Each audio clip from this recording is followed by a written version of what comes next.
Oh, oh, the game crashed. Oh, okay. All right. Okay. Okay. All right. That's fine. I start stream. Game crashes.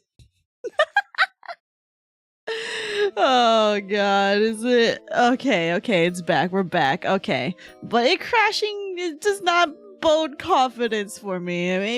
Maybe I'm not meant to be switcherooning as I should be.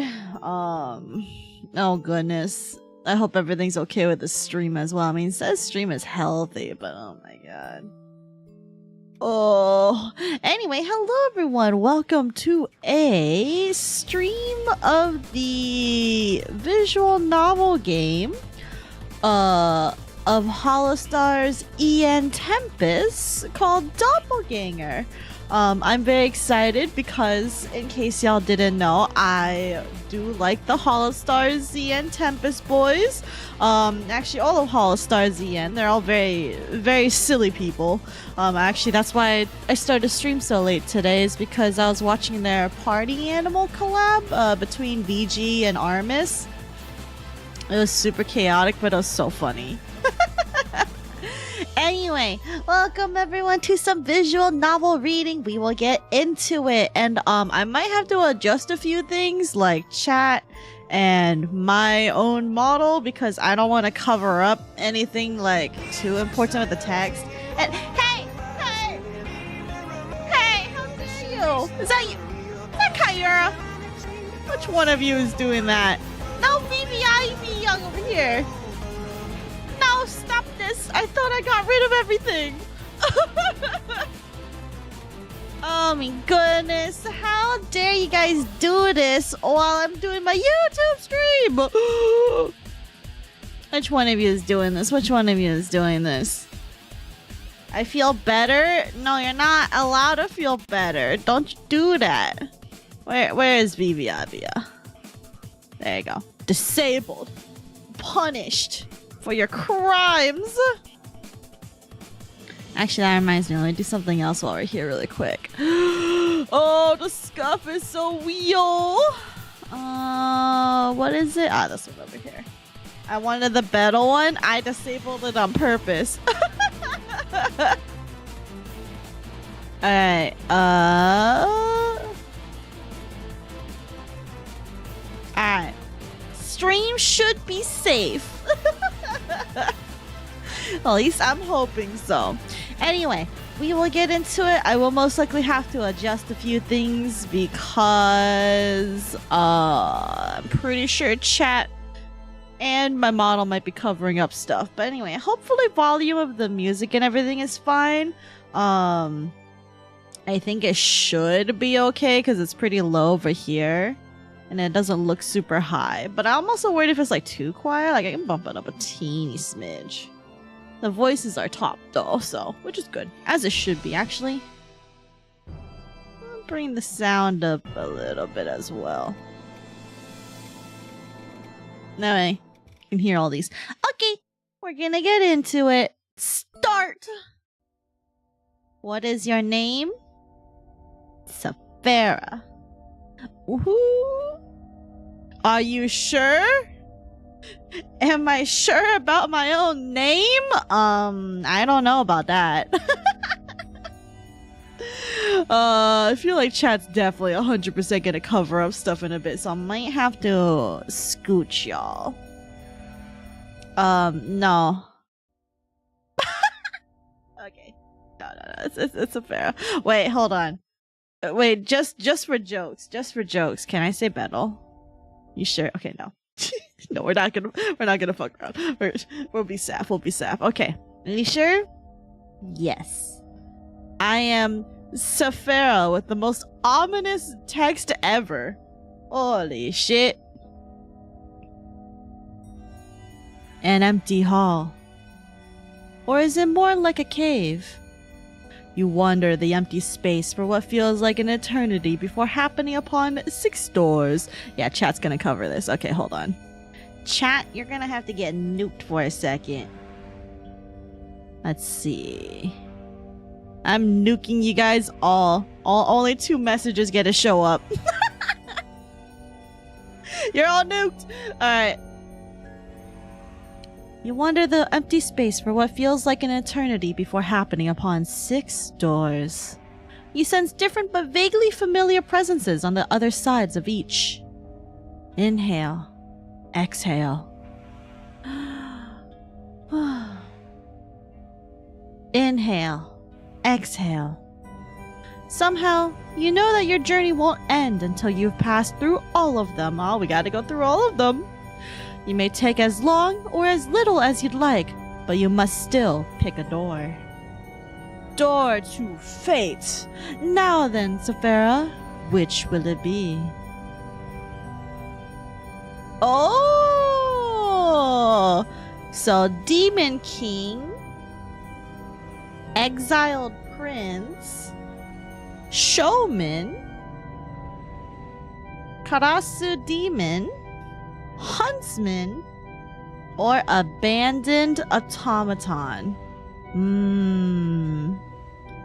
Which one of all these should I go through first? What do you guys think? Also, let me shrink myself just a teeny bit here. I think. Because I mean, Betel is my Oshi, but maybe we can save him for last? Or I could just go in order. I don't mind going in order. You know what? Let's go in order. Let's start with the Demon King, Altair. I also don't know how voice acted this is, so this will be fun. The Ice Plain of Elysium. After I passed through that door of many in the dark, I'd wound up in an unheard of land called that. I recognized no one. The villagers seemed kind enough, albeit hesitant to step out of line to speak with me. I noticed their looks though. They know I'm not from here. 3 days spent here, and I'd already heard the barkeep whispering to his regulars. Also, am I covering too much of chat? Oh, I'm covering a little bit of the story. Hold on. Scoop myself a little bit. Alright, I'm in the corner. Bless. It may be because of how I'm dressed. Everyone else roaming the streets is so aristocratic, robed in furs and lace. Damn, I want some furs and lace. My immersion has been ruined for the story. You're welcome. Hi, Reed. Welcome. Hope your stream went well. Even despite all the lag. I try asking as many people as I can about the guild hall, but it's no use. Nobody knows what Tempus is. Ooh. I seek shelter from the cold weather in an empty library at the edge of the city.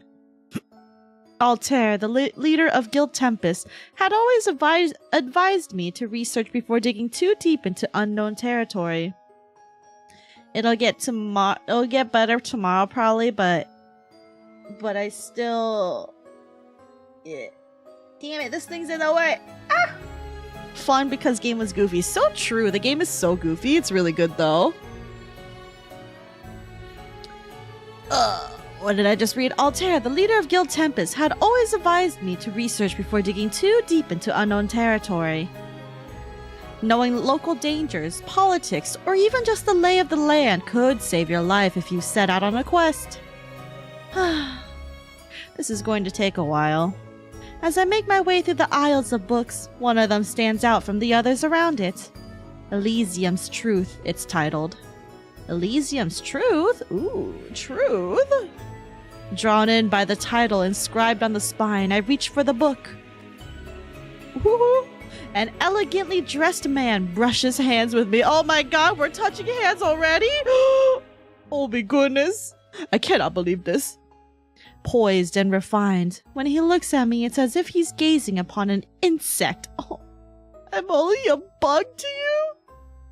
His expression is as cold as the weather outside. But it's a face I'm familiar with. My eyes do a double take over him. It takes a moment for me to comprehend his expression. Altair? Dots. He takes the Elysium's Truth book from the shelf first. After lowering it to his side, he passes me a smile. Oh my god, he giggled. Yes? Though he watches me expectantly, I've realized there's something just a little off. Isn't he taller than Altair? Are you really Altair? Aren't you? Isn't he taller? Yeah, let's do that one. Isn't he taller than Altair? By a couple of centimeters. Damn, I know it down to the centimeters? I don't even know what centimeters tall everyone is. I checked the shoes he's wearing. He'd certainly be taller than Altair, even without the shoes on. What's wrong? Something wrong? So is this like Fate VN style when you romance them or adventure? I don't think this is a romance. It's a dark game. I think we're more liable to get killed here. Also, do check the description for warnings, guys. There's apparently some content warning involved, including themes of like, I think, blood and cannibalism is one of them. I don't know who's gonna do the cannibalizing, but I'm probably the victim. He has the same voice as him. Everything else is right. I'd often heard this tone from Altair when he'd worry about me staying up too late studying maps. Ooh, are we someone who works in Tempus Guild? Maybe he just hit a post-guild anniversary growth spurt?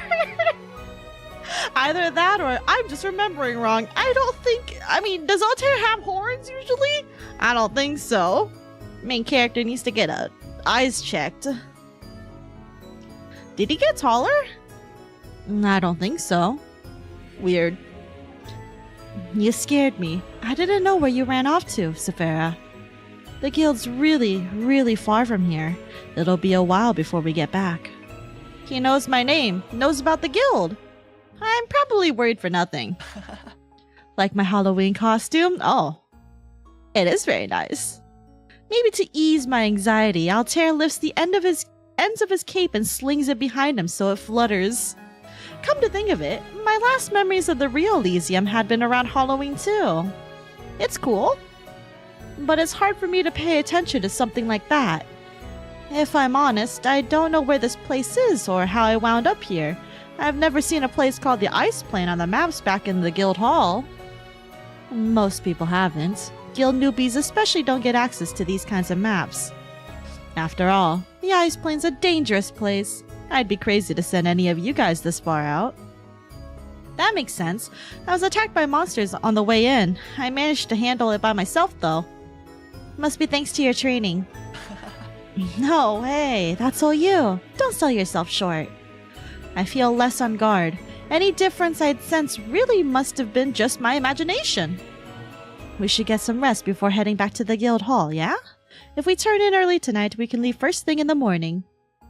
Altair slips the book we'd both taken interest in somewhere on his person. Is that okay? Don't underestimate Tempus connections. I'll fill the owner on it later. Come on, Saphera. Let's go home. Home? Oh! Altair and I venture through the ice-playing kingdom streets. He leads the way with his usual charisma, and I follow without thinking. We reminisce about the other members of the guild. He even tells me funny stories, one at a time, about all of them, from times even before I joined. The journey doesn't feel long, and before I know it, we stop in front of a castle at the head of the kingdom. Even though it's freezing out here, the gardeners managed to keep the plants green. Or they're all evergreen. Yeah. Wait, did he read my thoughts? We move, eventually into the castle itself. Horned guards and servants bow to us as we proceed, hall after hall. Whoa. That is an interesting looking background here. It's not as crisp as I thought it'd be. And coming upon a throne room, I can't help but feel a bit awkward. In contrast, Altair isn't fazed at all by it. He stays cheerful despite the dreary and intimidating surroundings. It just so happens that I'm friends with the royalty here, but it looks like they're not here. Mind if I go to the servant quarters so I can let them know what's up first? All things going well, we'll enjoy a full 6-course dinner and a huge fluffy bed to sleep in tonight. I'll be right back. Sure, I'll wait here. Cool, thanks. Altair gives me a polite wave and hurriedly turns to head inside. In the same moment, the book falls out of his cape without him seeming to notice. I bend over to pick it up off the floor for him. But before I can let him know, he's already left for the hall. I guess I can go read through the book a little while waiting since it seemed interesting. Hold on, let me turn up the sound a little bit. The sound is so quiet. Elysium's Truth, huh? He'd been really set on reading it. I open it to the first page. Prologue, The Hollow Tree. To understand the true Elysium, we must first understand the hollow tree. Thinking back on it now, I hadn't seen the hollow tree here at all. Shouldn't such a distinct landmark be visible even from far away? I continue skimming the pages one by one, flipping through. Chapter 1, The Founding of Guild Tempus. Oh my god, we're gonna get Tempus lore? Wait a second. This book is... Chapter 4, The Land of Zenokuni. It seemed to be an encyclopedia about my home. Our home. Why would he be so set on reading about a land he lives in and knows firsthand? He's our leader. He's the one who'd led so many of the expeditions. I mean, maybe he just wants to touch up on his knowledge. I don't know. Another chapter title towards the end catches my eye. Chapter 10, Return to the True Elysium. Return? As in, we're not already there after all? Oh, don't scare me like that! I jolt and drop the book when he suddenly comes back into view. Whoops, I forgot about my book. I'll need to take that with me. Altair crouches to collect it from the ground. As he dusts the dirt off its surface, I collect my breath. What's so special about this book, Altair? Don't worry, I don't want it. What's so special about this book? Let's pry into it. What's so special about this book, Altair? Dots. It's the only copy in existence. A deep read on the world we live in and its secrets. What's wrong? Don't you ever wonder about parallel worlds? Oh my god. I look at him for a long time. It's like his eyes see straight through me, like they see something that I don't. Not really. You mean, you never wondered what another you might be like? I just try to take things day by day. I've got enough to deal with. Big character's like, I ain't got no time for this shit. It's not like guild life is always rainbows and daisies. You know that better than anyone. Dots. You didn't look happy. What's so special about this book, Altair? Oh, already, okay. Don't worry, I don't want it. Don't worry, I don't want your book. I just want to know where I really am. Silly Saphera, we're in the ice plane. It's a dangerous land of demons far from Central Elysium. So you grew a couple centimeters in height and came out all this way in your Halloween costume to find me? Saying it out loud actually makes it sound all the more ridiculous. Main character, use your brain, please! The boys and I split up. They're checking the other areas like the fireplane and skeleton country. Ooh. The world we live in is bigger than the historians ever let on. When the land is overrun by corruption beasts, it makes sense that only the strongest adventurers are able to document and publish their findings in maps. Plenty of people never make it back. Dots. Dots.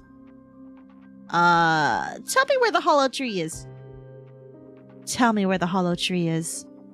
It's too far to see from here. But it can be seen even from Zenokuni.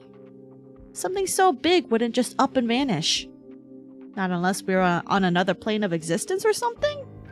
Look, Altair, I just want you to tell it to me straight. You're lying to me. Dots. Uh-oh. What if I told you the reason we don't see the hollow tree anymore is because it doesn't reach this place? Listen to me. What if I told you we were in a different world entirely? That the world we're in now is some kind of sub-world anomaly. It's temporary and will likely only last for a season. He drops the act. I see it in his posture. He'd adjusted himself and tried to make himself seem more approachable while acting as the guild leader I know. However, without a feigned atmosphere about him, his cruel and regal nature bleeds through without him actively needing to try. Can I save really quick? Knowing how these games work, I should probably do that. If you told me that, I'd believe you. Are you afraid of this world disappearing? I want to know your real name. Saph, what is this? It's a visual novel! About the Holostars Tempus boys. Yes! Are you afraid of this world disappearing? Are you afraid of this world disappearing? I'd ask him out of sincerity, but he laughs at the question in a mocking way. He takes a moment to collect himself before his face slowly returns to its original state. Don't be ridiculous. Listen to me. Before anything else, I need something from you. Why should I trust you? Very well. Just how much of that book did you read? Altair's look-alike tests me. Where's my boy Hakos? Hakos? You mean Haka? Well, we got all 6 to go through today. Not very much, honestly. I was mostly skimming the chapter titles.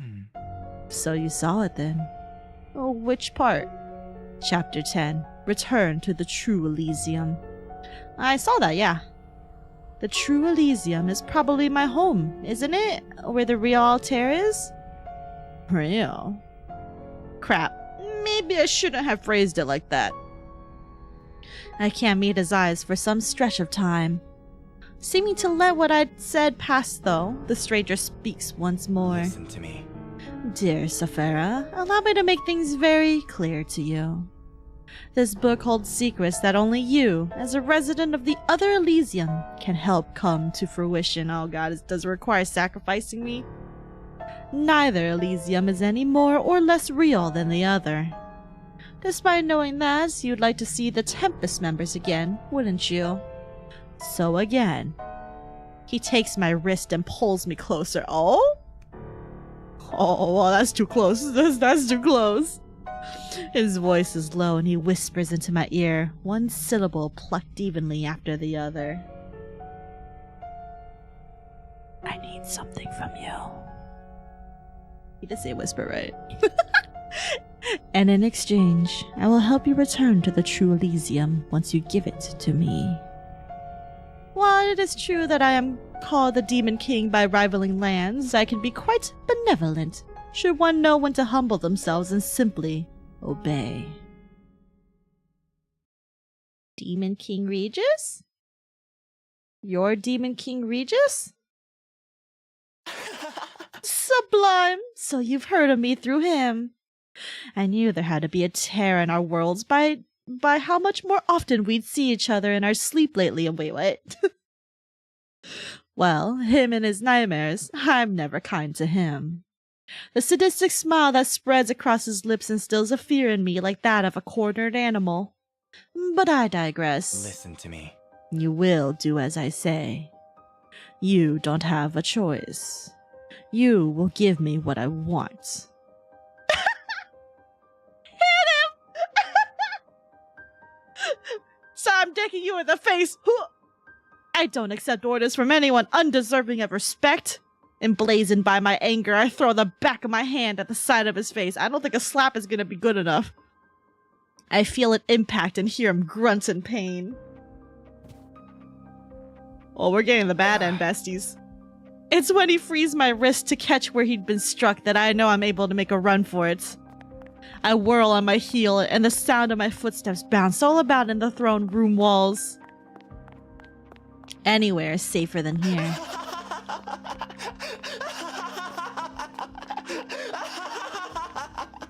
No! Behind me I hear the Demon King laughing.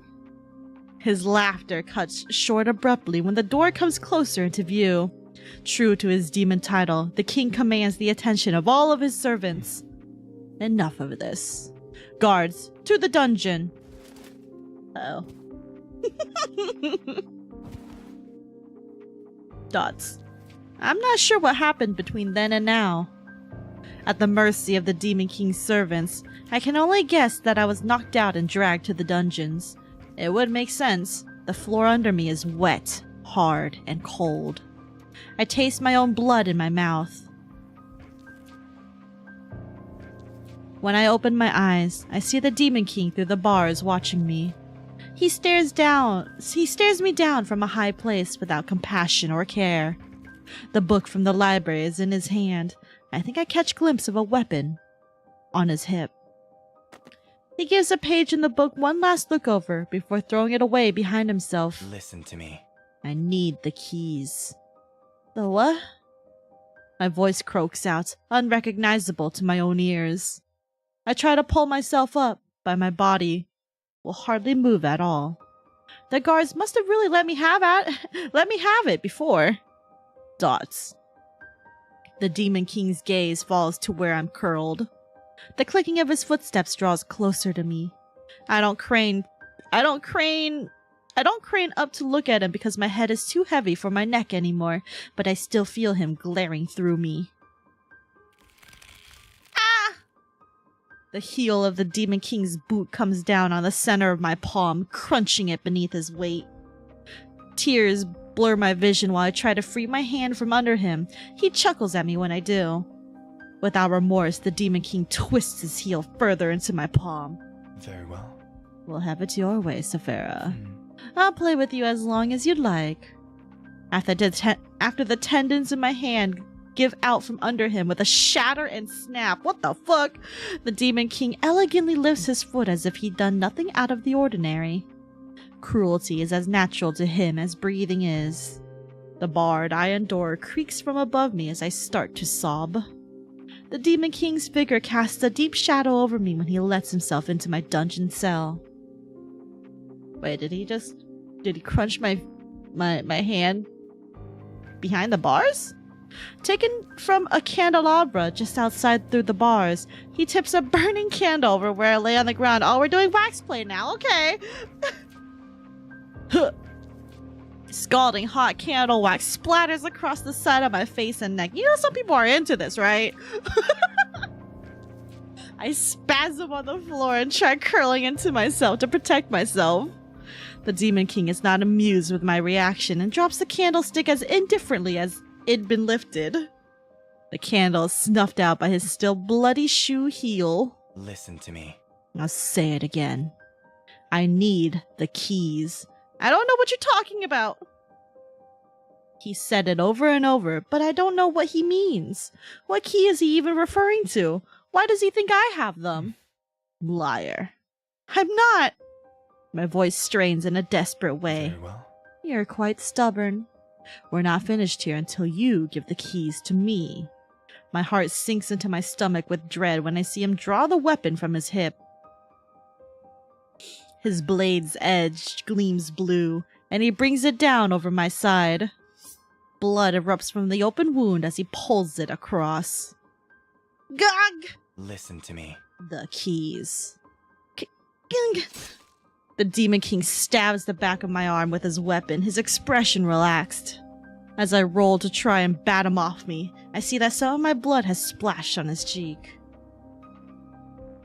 Oh, whoa, okay. Stop it! I need to get home! My head is spinning. Little more than a deposit on the floor, I muster all of my strength to try and crawl away from him. Oh my god. I need to get back. To Guild. Tempus. Pain. I'm losing the ability to understand what's happening. Is this torture? Am I dead yet?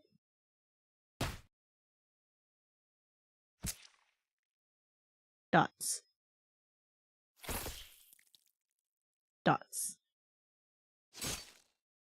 Dots.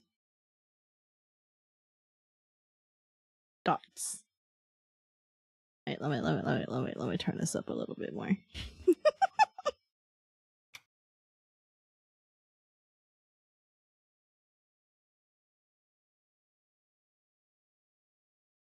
Did I die already? You have acquired 1 key! Oh, yippee! Ah, there you are. Altair?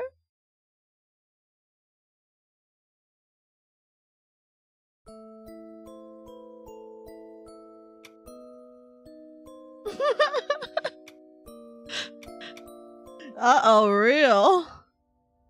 Alright. Back we go again. Are you sure? Yes, I am Saphera.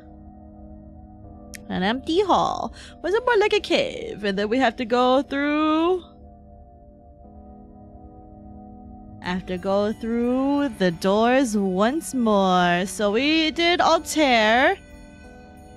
Let's go over to the exiled prince, Axel. Don't get cold feet on me now. I told you what you need to do, remember? We'll need to head into the Demon King's castle and take back the flame shard he's gotten locked away in the throne room. You say it like it's going to be easy. Isn't the castle highly protected? Well now. The guards aren't the last part I need help with. I'm more than capable of handling his whole army by myself. Not to mention my elemental advantage. The exiled prince dismisses my concern with a flippant lift of his shoulders. After being attacked in a land called the Fire Plane by a horde of other devils, he'd eventually come to my rescue. It's been days now since I passed through that door in the abyss. I had immediately noticed his striking visual similarity to Axel Sirios, the guild's gladiator, but when I'd asked him about it, he'd just laugh at me. With a heap of devil bodies lying unconscious at his feet, he'd offered to help me get home at the cost of a favor. The exiled prince is laid back, relaxed, and unsettlingly cunning. He's the type of person who seems open but actually keeps many secrets. But I still owe him my life. And besides, it's not like I have any other options. Right now, we're in the Ice Plane, a rival kingdom that's ruled by someone called the Demon King. The exiled prince told me he has a bone to pick with them. Things are getting boring for all of us around here. His commentary snaps me from my thoughts. You mean for the people? I mean for everyone in every kingdom, even the people who live here, in the Ice Plane. What's a little chaos? Everybody loves some excitement. Even if you ask me, even the Demon King would be happy for a challenge. It gives him an opportunity to bare his fangs and play.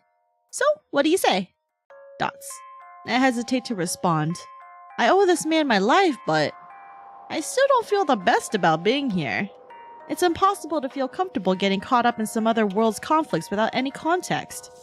The exiled prince recognizes it for what it is. You know? This is the only way to get you back to the world you came from, Saphera. And I suppose you're good looking enough to keep around my castle, but whoa. Weren't you worried about getting back to those Tempus people you mentioned? If you humor me, I'll handle the scary parts. All I really need from you is for you to take the flame shard from where the king has placed it. What does a shard look like? Why me? Why do you need it? Why me? Wait a second. If you're so strong, why do you need me to help you? Can't you just go in, take everyone out, and then take the shard back for yourself? Huh? If it were so simple, what use would you... Oh my god, he's blushing? How to put this? Whatever. The truth is, the flame shard's been cursed by the Demon King. Cursed? So he wants me to curse myself then? No way. Well now. Hold on there. Before you say anything, you're wrong. The curse only has any effect on the residents of this world. And since you're not, can you really be sure? I doubt you have a way of knowing firsthand. If visitors from other worlds came in all the time, your kingdom would still be the strongest in the land. Right? I'm only assuming from what he's told me so far. You're a good listener. It frustrates me that he doesn't even seem a little rattled by what I said. You know? But if you want the only answer I have for you, it's because everything that's happened is part of a prophecy.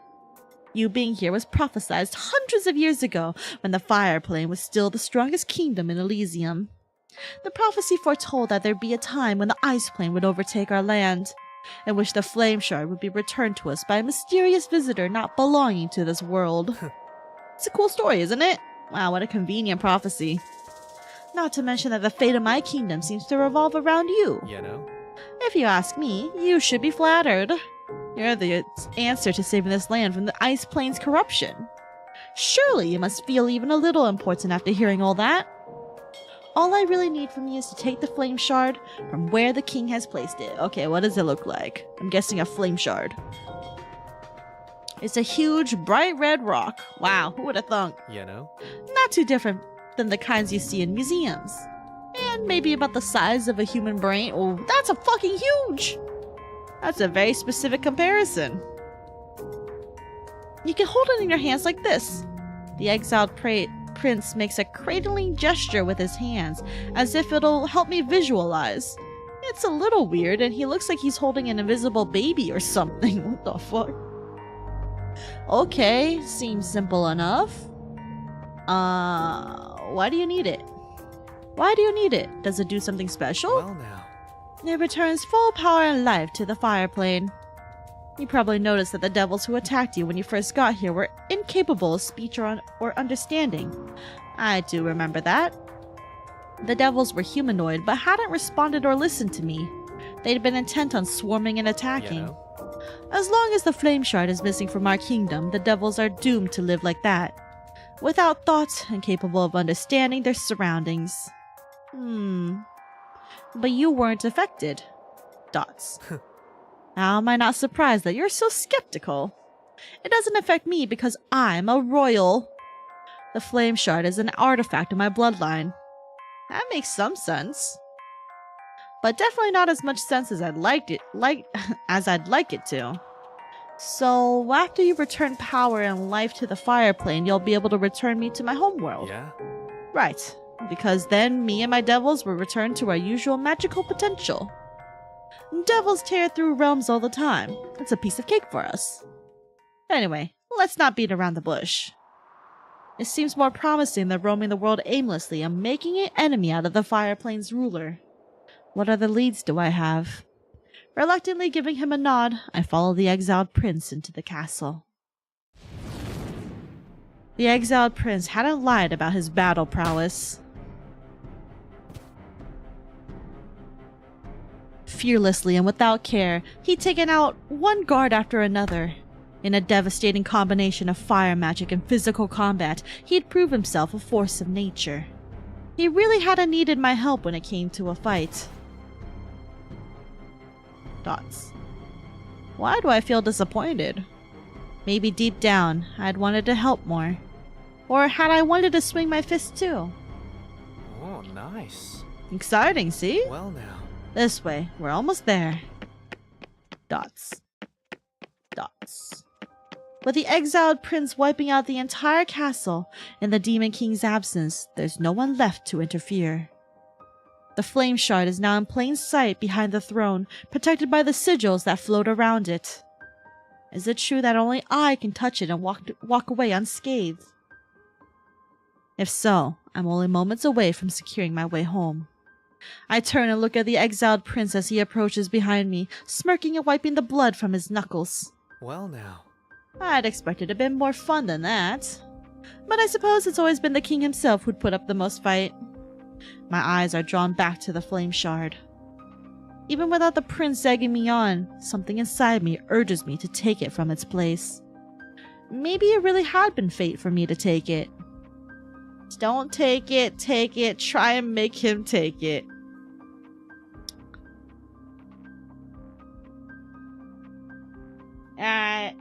We'll do the thing that is probably the bad choice, but take it. I'll do it. It takes me a moment to swallow my fear, but I trust my intuition. I anticipate the worst. I wince and anticipate that I'll be burned, but to my surprise, my fingers slip through the sigils. I clasp the flame shard in my hands. Though I'm not looking at him, I can feel the exiled prince's excitement bubble up behind me. See now? That wasn't so bad. I withdraw the shard and pull it to my chest. Uh-oh. In the very same moment, the icy castle seems to thaw all around us. Oh, nice. Ha, that's our cue. We should be getting back to the fire plane. Well, what's happening? No time for that. Let's go.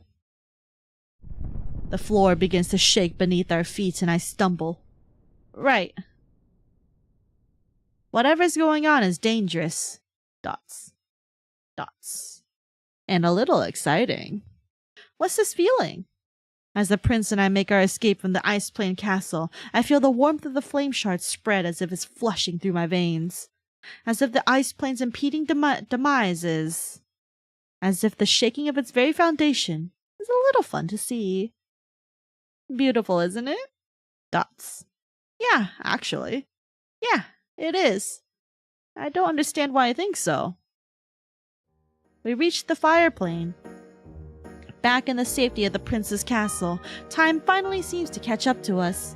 After taking the flame shard back to its place hidden deep in the dungeons, the exiled prince returns to my side with a big smile on his face. Oh, nice. Home sweet home. And with that, everything is almost back in order. Now that kingdom was starting to crumble, is that right? I needed to confirm. Something like that. More important than that is reverting to its original state. It was part of the fire plane before the Demon King took over. Just have to wait for now. See what the Demon King does. What was it like before? Can it really become the fire plane again? What was it like before? What was it like before? I can't help but be curious. I want to know more about why he's so set on getting back at the Demon King. It was a lot more fun compared to what it's like now. My old man was the last king of the fire plane before the Demon King offed him. His father was murdered? I can see why he'd hold a grudge. I'm really sorry to hear that. Huh? Alright, humans think that sort of thing is sad. He raised you, didn't he? Nothing like that. To be honest, I was kind of happy when he died. How can you admit something like that so openly? I mean, you're talking to a demon. I feel myself frowning. You know? What? It's the truth. More room for me to have fun that way. Don't act like it's such a bad thing. I don't even know how to reply. So this really is how a devil prince thinks. My exhaustion is beginning to catch up with me. But I can't let him forget about our deal. Now that it's over, we should rest up for the night. Go ahead, make yourself comfortable. I stand my ground. I'm not staying any longer than I have to. Tomorrow we're going to use the flame shard to get me back to my world. Understood? Sure. No need to be so tense about it. I'm a man of my word. You should scurry off now. It's been a long night. You know? But I guess we could make it even longer if you're stubborn and want to. Holy shit! How do you feel about sharing with others? Oh my god! The parasocialness. Dots. What? Sharing what with others? You? What? No, don't make it weird. I'm going to bed. I can't believe this. Sue yourself. Good night, Saphera. Please. I don't need parasocial demons in my head. And with that, I make a hasty exit. After winding down and when I lay in bed, I keep thinking about the ice plane. What happens to it from here? Should I have helped? Dots. Whatever. What happens in this world is none of my business because I'm not a part of it. I just need to get back to the guild. Well now. And now that Saphera's out of my hair, the flame shard is all mine. Too easy. Time to take it all back. I'm up bright and early that morning. I searched the castle's premises for the exiled prince, but you can't find him anywhere. You're keeping the lights on even though the sun's out? This is an atrocity. Check outside the castle for him? Check on the flame shard? Let's go outside the castle. There's a chance he's outside somewhere.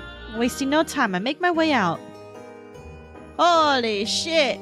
For a fire castle, it's actually quite green. Inadvertently caused full planes to non-exist. Real. But he isn't here. What am I supposed to do? Check on the flame shard. My gut tells me maybe I should check on the flame shard. After descending down to the dungeons where I remember he'd placed the shard. Wait, where'd it go? It's gone. Dots. Was it stolen or did he take it somewhere else? The former makes most sense.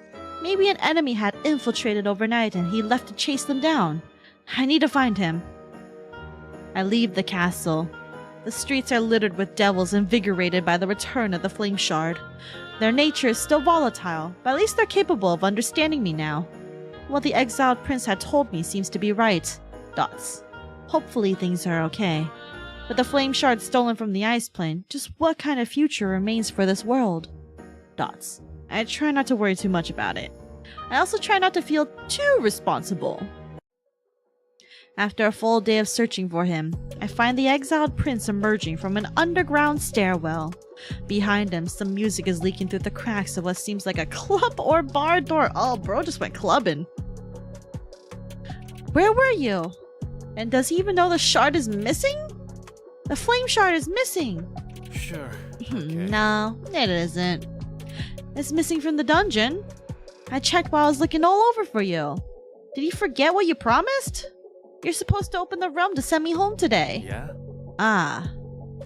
That's all he has to say for himself? About that. I lied to you. My world goes still. Dots. Dots. Eh, what? I don't want to believe him. Now's not the time to play around. No one here has that kind of power. Not even me. Actually, I'm pretty surprised. He went along with everything I said so easily. Because he helped me. Because I thought he'd take me home. You think I'd really care about whether or not you got home? You know?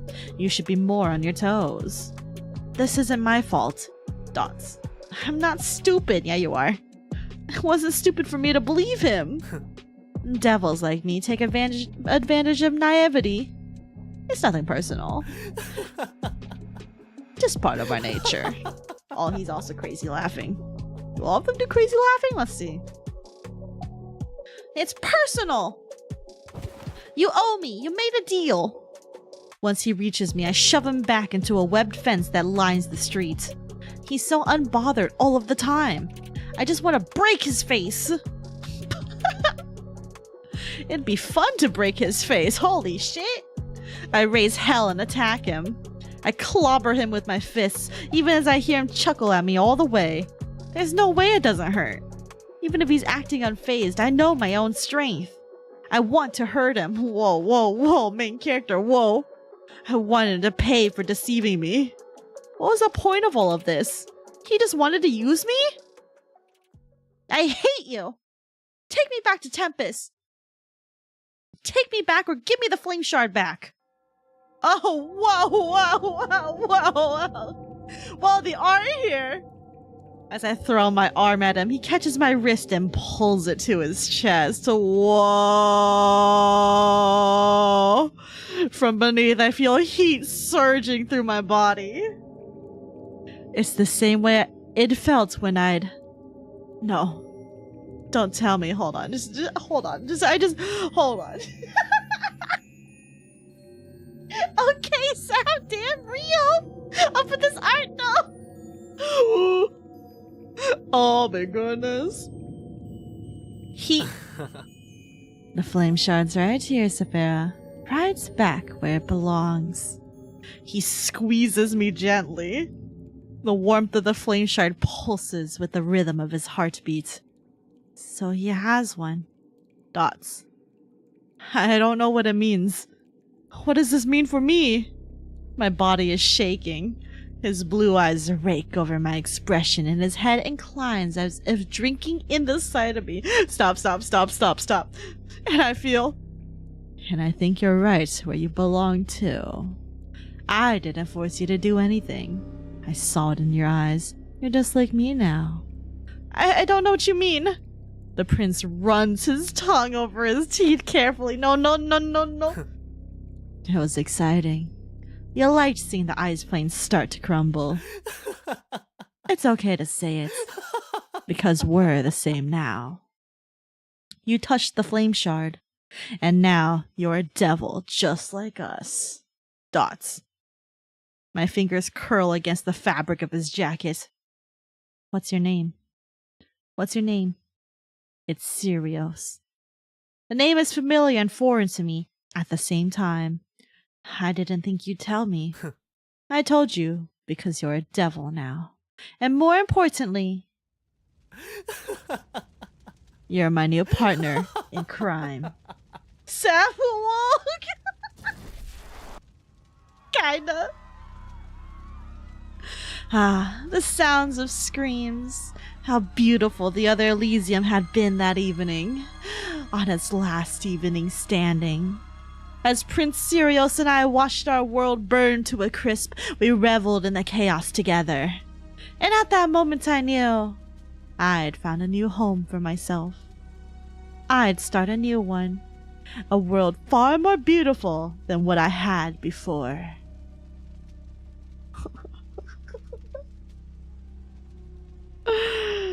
Okay. Okay. You have acquired 2 keys. Okay. Alright. Great, Saph is just raising a whole place now. Hey, listen, if life decides to make you a fire devil, yeah, just start burning everything down. Fuck it.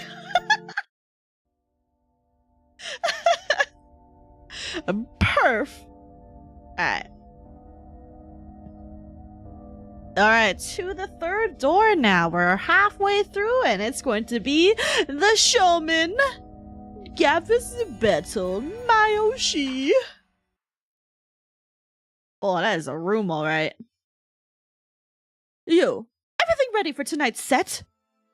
It's ready. Oh, we're just starting right into it, alright. Great, you finally made yourself useful. We'll be on in about 15, so you'd better get backstage before then. Don't you have other stagehands? Could you tell me what I have to do for the show again? Could you tell me what to do for the show again? I see his expression flatten. Seems like he isn't too pleased, I asked. How many times now have we gone over this? I think I overheard you going over it with someone else before, but this is the first time for me. Here we go, yeah. Ugh, you mean that wasn't you this morning? So Bettle. Does he not distinguish one person from another when he's talking to them? No, it was some person named Jimmy. We're name dropping Jimmy now. Jimmy. He suddenly gets very still at the mention of the name. It's unsettling. Then again, hadn't the real Bettle had a situation with someone whose name started with a J before? Jerry! I think I remember something happening back during his first MASH show. Oh, that's cute. Whatever is going on now seems like something karmic at this point. Listen, your job is to go out there in your fluffy little costume and two-step. Two-step? What's a two-step? What's this?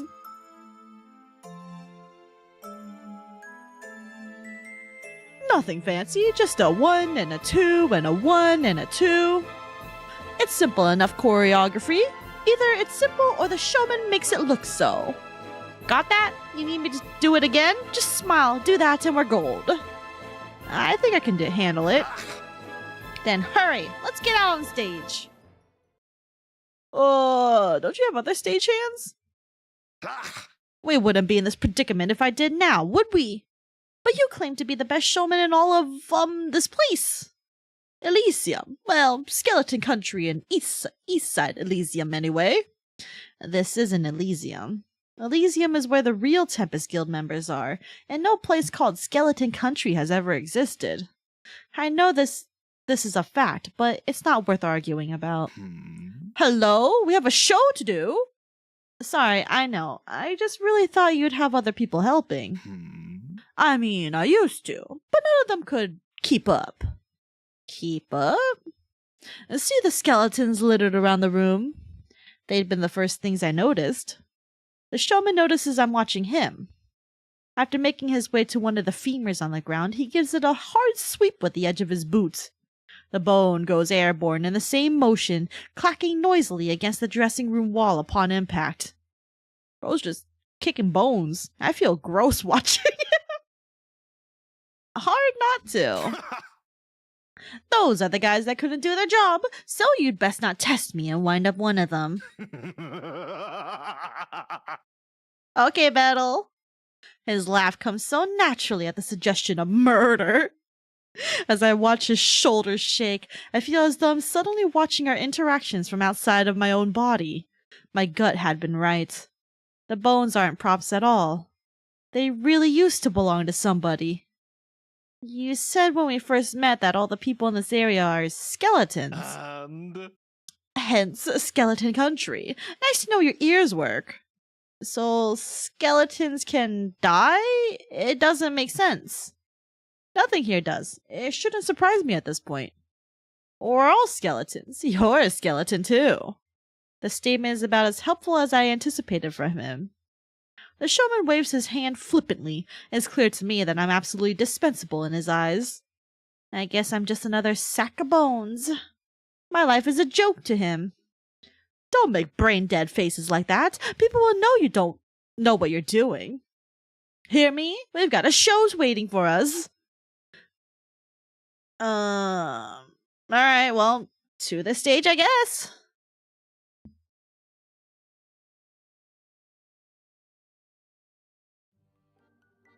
It's about time for the show, whether I like it or not. I don't want to end up like those broken skeletons in the dressing room. After tugging on the ends of the costume gloves I've been forced to wear, I reluctantly follow the showman to the stage. Ah, we love seeing dead skeletons. Ladies and gentlemen, boys and girls, it's the moment you've all been waiting for. It's me! Wait, he's already started? I'm not even on stage yet. I frantically hurry to the wings. I try joining Bettle's doppelganger on the stage and find...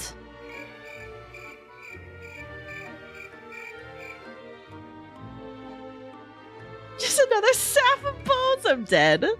That there's nobody in the audience. The showman has his arms splayed out wide and his head is lifted high, but there's not a single person here. Oh, this is just sad. Nobody has come to see his performance. I see some panic flash in his eyes before he cuts the painful silence short. Crap! Crap, crap, crap! Why? His voice cracks with frustration. He stomps his heel once like a child throwing a tantrum. His fingers clutch the ridge of his top hat. It was tonight, wasn't it? Wow, so I learned those dance moves for nothing. This is awful, I'm sorry.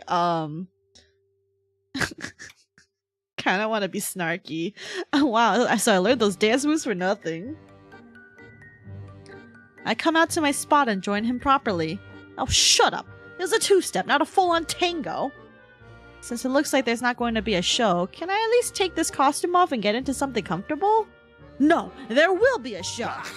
Ugh, I thought for sure there were at least three other skeletons still around to come. Three's not a big number. Well, that's all that's left. Is there a skeleton birth rate problem or something? I'm still new here, so it's not like I know. Skeleton birth rate problem. It's not a birth rate problem. There are plenty of skeletons living here before. But now there aren't any. Take it from me. The ones that aren't here anymore weren't worth having around anyway. I don't think that's something you can just decide. Look, they had a chance and they blew it. Just believe me. The dwindling skeleton population. Is it this guy's fault? Due to serial murderer? About what you said before, didn't you say that we're all skeletons? But you're not a skeleton. You're the only one here with skin, hair, muscles, besides me, that is. Having those things doesn't make me not a skeleton, and I'm only this way because... Actually, you know what? It's none of your business. I've got a show to do. We don't have an audience. You don't get it. There will be a show. There has to be a show because I have to do a show. Demanding it as such, he raises his voice loud enough for it to reverberate against the empty seats. His eyes jerk about the stage in an erratic way. I don't really understand where he's coming from, but some part of him seems afraid. Why would he be so stubborn about performing, even if no one's come out to see you? Get in the front row. What? Just get in the front row. Okay. Maybe this is the life I'm doomed to lead now. One where I just submissively do whatever this crazy guy tells me to do. Ah, this line. Ah, yes, submissively. As I take a seat in the front row, I couldn't help but be reminded of Bettle's rehearsals back in the Tempus Guild Hall. Those times had been much more of a two-way street than this. Bettle had always understood the importance of keeping his audience happy. And even though the showman guy looks just like him, their motives for being on stage couldn't be any more different. Ta-da! Wow, a crowd of one today! You really came out all this way to see me? I'm snapped from my thoughts by a blinding spotlight that finds its way to me. Squinting through it, I still can't see anything. Only those rainbow swirls you sometimes see when you shut your eyelids while dizzy. Flashbang, everybody! Yes, sure did. Oh yeah? And what's your name, traveler? Oh, I realized he'd never asked until now. It's Saphera. Oh yeah? Oh, crazy stuff, Saphera. Where did you come from? My eyes are adjusting to the light. I don't have to squint so much. The Rio Elysium. I'm a member of Guild Tempus. Even from down in the audience, I search the showman for any semblance of recognition, like maybe some of Bettle is trapped in there somewhere. I'm not met with any success, though. He laughs my answer off as if he'd hardly heard it at all. Hear that? Saphera says there's a guild called Tempus in Elysium. Where'd the laugh track come from? I turned in my chair to check, but the hall's still as empty as it was. How about this? Anyway, how about I do a little dance? Pink smoke bursts from the ground, and the showman is suddenly wearing tap shoes. He begins to shuffle. He builds a quick rhythm, feet scuffing along against the stage with the finesse of someone who's taken lessons their entire life. I hate to admit it, but it's not bad. I don't think even the real Gavis Bettle can tap dance. No, we'll be nice. Let's cheer for him. Yeah, woo, yeah! I'm not about to be a bad sport about this. The guy is talented. Ta-da! The showman seems delighted by my response. He does a twirl. How about this? Anyway, how about I do a little dance? Oh, okay. We're gonna dance again.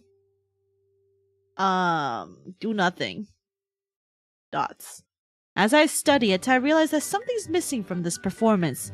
I don't do anything. I just stare. Then the sound of his tap shoes gets faster and faster. He's doing all sorts of stunts, handstands, and flips, but I just don't care. This performance doesn't make me feel anything. Enough of that, yeah? There it is, that scared sound and voice again. Is he okay? In the blink of an eye, his tap shoes disappear in another puff of smoke until he's back in his regular shoes. How about this? Knock, knock. I remember that I'm the only person in the audience. Who's there? I'm Justin. You're Justin who? Ta-da! I'm just in your bathroom naked, so don't call the cops. Oh no. Don't laugh.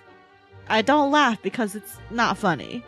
The showman watches me, stretching the beat and waiting for me to digest his punchline, but I never do. I'm tired and I want to go home. It's not funny. That one wasn't funny, yeah, huh? Yeah, I didn't think so either. He laughs to fill the space. I don't budge. Can't win them all. You'll like this next one, I swear. How about this? Watch me swallow this whole walking cane. He pulls a wooden cane from thin air, unhinges his jaw, and inches it forward little by little. Don't respond. I watch him swallow the entire cane. Whoa, no gag reflex to the doppelganger battle? Whoa. Saph, your boy. He's sad. My costume's getting kind of itchy, so I scratch myself. At that, I see him start to panic. Or we're just giving him a mental breakdown. He hasn't admitted it, but it seems my reaction to this performance is more important to him than I thought. Saphera. Hearing my name from him, remembered for this long, makes me a little nervous. I might be the only person whose name he's ever remembered. What is it? Aren't you even a little entertained? Yes, not anymore. Everything becomes still. Uh-oh. Uh-oh. The showman watches me for a long time. No. Sorry. No. No? He begins tromping down the stage and towards me. You can't not be entertained. You don't know what that means. The showman grabs my face and shakes me around like a baby rattle. It doesn't mean if you strong-arm it out of people. Are you stupid? It does. It does. His voice is strained. I hear something dark beginning to stir, like the realm is beginning to split.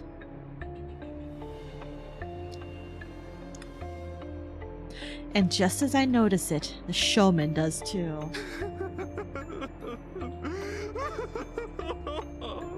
He pulls my head against his chest and begins to sob. His arms are trembling around me. He's clutching for dear life. My gut drops and I know we've reached a point of no return. Oh my god.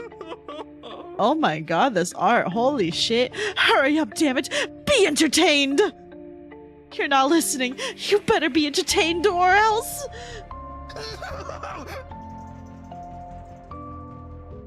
Oh man, this is so fucking sad. This is some good ass art though. Fuck, look at that. Holy shit. Okay, but Bettel's story is just oh, this hurts. Oh, this hurts. His fingers claw through my hair and he pulls on my ears. I push him off with a grunt. No! When I open my eyes, I understand what he's so afraid of. Ghastly skeleton hands from the shadows rake and tear at anything they can. The showman's eyes, terrified screams echo louder than any applause that might have ever filled this venue. You did that to him! Stop! His cheeks are wet with tears.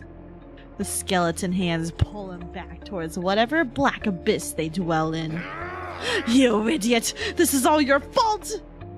Any pride the showman had has been completely thrown away. Desperate to live, the showman throws a hand out for me, still trying to grab at whatever he can.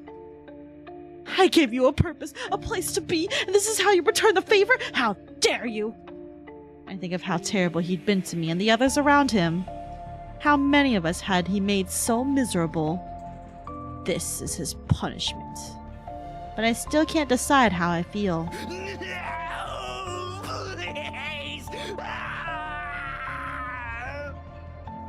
Before I can react properly, the showman's throat gives one last wet scream. He's enveloped by the skeletons. They suck him back into the dark, and I'm left there alone in the audience, surrounded by no one, with no one on the stage. I belatedly realize what's happened.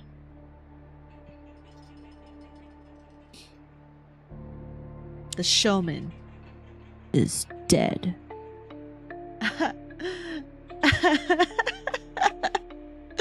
Now this is entertainment. This is entertainment. I'm entertained. What the fuck?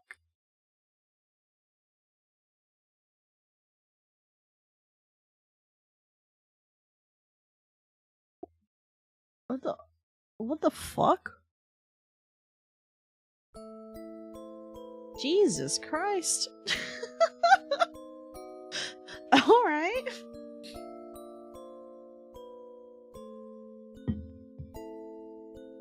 Okay, man, I was not expecting Bettel's story to go that way for real. Okay, we got 3 more to do. Congrats, you killed Bettel. Thanks! Killing my Oshi is everything he ever wanted.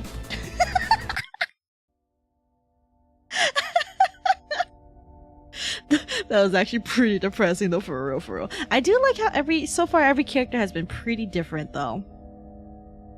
Alright. These 3 are done.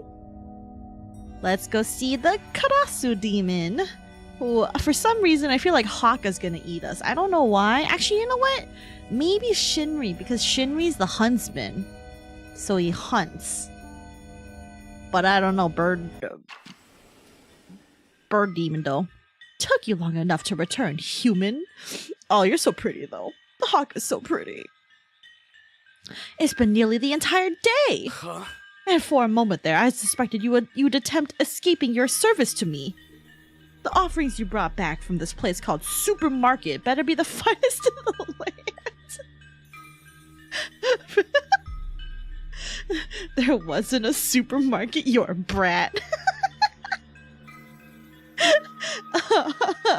There wasn't a supermarket. There wasn't a supermarket available, unfortunately. But how far out we seem to be in the countryside, there weren't really many options. There was a farmer's market a while away, though. It took me forever to hike back up the mountain. That's why I'm so late. Ugh, excuses. But I suppose I am merciful enough to put it behind us since you are well-intentioned. He speaks down to me. From what I've seen so far, it must be a part of how he communicates with the mortal realm. He isn't human after all. He's a demon. A crow one at that, locally referred to as a karasu. What I see before me now is a karasu demon that I'd accidentally summoned when I landed in a parallel world. How did I actually summon a demon landing in a different world? How it happened is a little embarrassing. But essentially, I'd wound up bleeding on a statue in another Xenokuni-like place, and had met a Bonzoan Haka lookalike there. The demon in front of me doesn't know who Haka is. He's never heard of him. Just protagonist things, really. This is isekai things. Even after I'd tried explaining Guild Tempus and Haka's role as an exorcist, I'd been dismissed. It's always like that with this Karasu demon. And what's worse is that maybe I'm getting used to it. Well?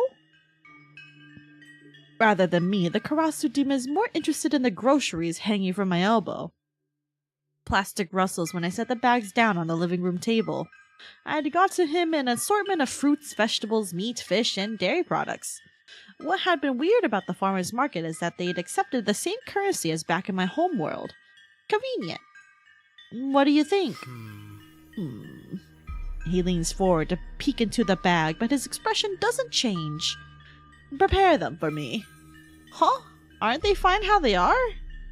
The fruit and vegetables should be fresh. Do tell me. How many raw food offerings from my worshippers do you think I've tried in my years of existence? These, as they are, bring little value. There's no flavor I haven't tried, and there's not even any crab here. There wasn't any crab for sale. Do you like crab? It is the best food there is. There's simply nothing in the physical realm that could ever compare. That's pretty subjective.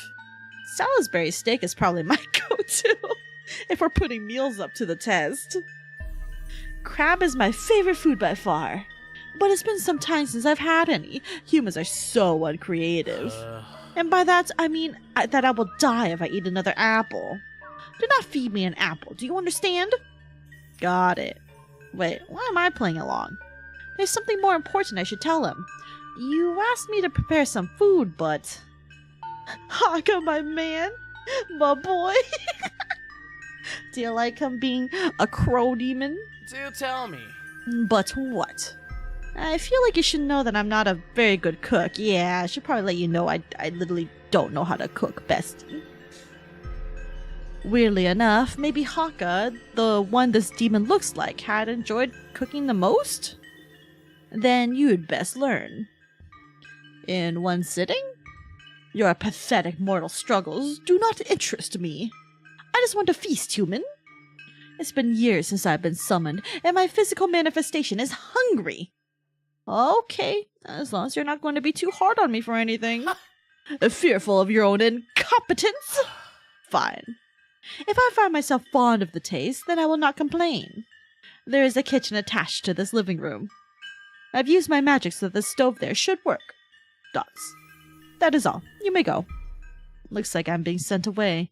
I take the ingredients back with me and hope that I can remember how to make food. Oh, this is a gross-ass kitchen. Ew. The kitchen is dark, and signs of neglect show on the surfaces of its supplies all around.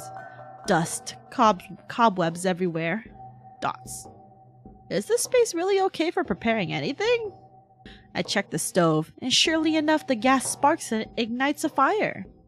Looks like the Karasu demon had meant what he said. Before cooking anything, it takes some cleaning and washing before things seem safe to use. Eventually, once it's all acceptable and sanitary...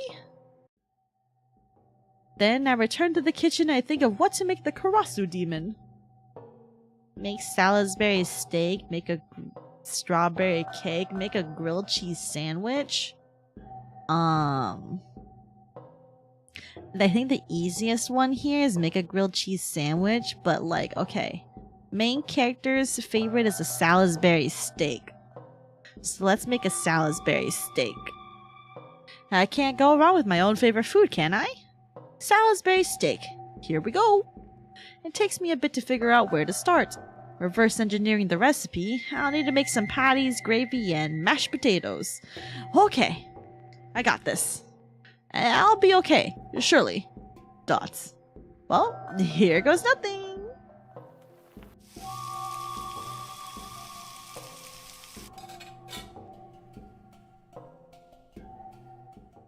Sometime later, I pull together an attempt at Salisbury steak.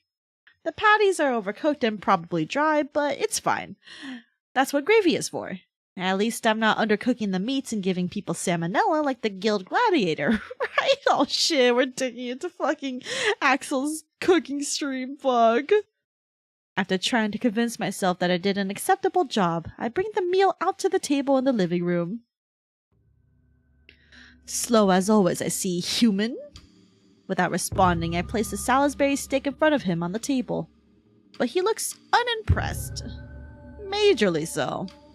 Hey, what the heck? I worked so hard on these. You could at least pretend to be a little grateful or appreciative. This is my favorite meal. I tell him this in an attempt to defend my decision. With a sigh, he prods at one of the patties with the prongs of the fork that I'd brought him. The patties betray me in an instant. I guess I hadn't used enough breadcrumbs or eggs or something because they crumble into little crusty meat bits under pressure.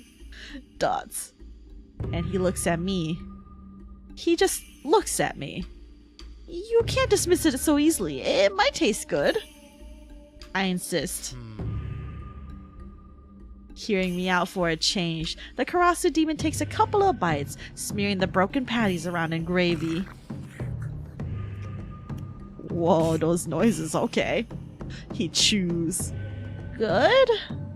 I just want this to work. What's this? It's terrible. I don't taste anything. Do tell me. Did you even attempt to season? I come to think of it, I forgot that part. Don't ask me how. I'll try something else. Give me a second. I collect the failed dish. Oh man, my Salisbury steak got fucked.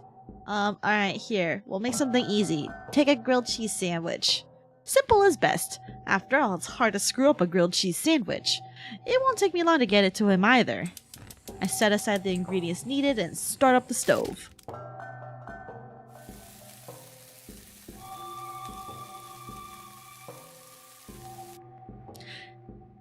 In little time at all, the sandwiches are ready. I used a little too much butter on the bread, so maybe his hands will get oily.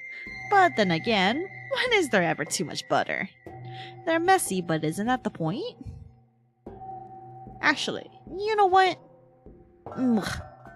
I'll eat these ones and make him another set. Just fucking ate the sandwiches. I like how they all had moments of seduction except for battle. Right? Did you eat my food? How is it that I'm immediately caught the moment I came out into the room? You're a slave to your appetite and you disgust me. Anyway, let me have it. Put the plate down. Obediently, I lower the plate in front of the Karasu demon. He leans forward to look it over, sniffing at the bread. I stay quiet all the while, holding my breath. What will happen to me if he doesn't like it? Cut it. Huh? Or cut this offering into pieces. It's too messy and I don't want it under my talons.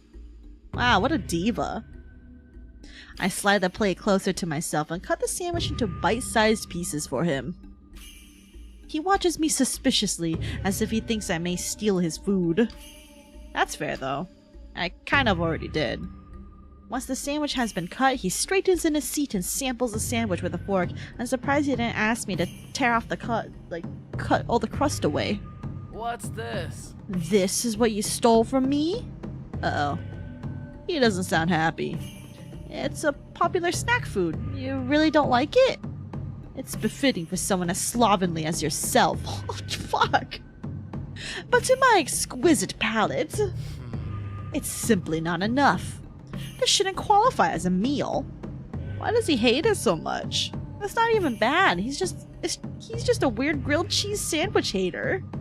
Take it. I'll eat it in front of him then. Oh, nom nom nom nom nom nom nom nom.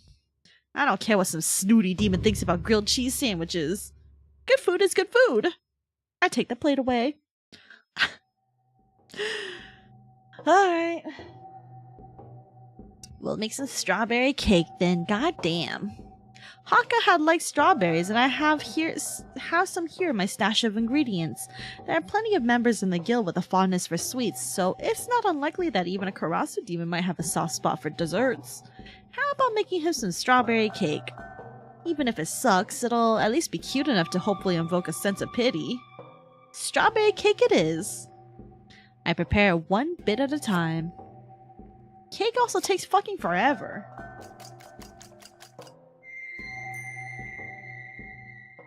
And just like that, I manage. It looks really good, actually. I might have discovered baking as a hidden talent. It's a bit sad that I have no way of photographing this cake before he eats it. But at least I'm confident now that there's no way he'll hate it. It's a perfect specimen of a cake. I carefully collect the cake and bring it out to the living room for the Karasu demon. Ta-da! Look what I brought you! Oh?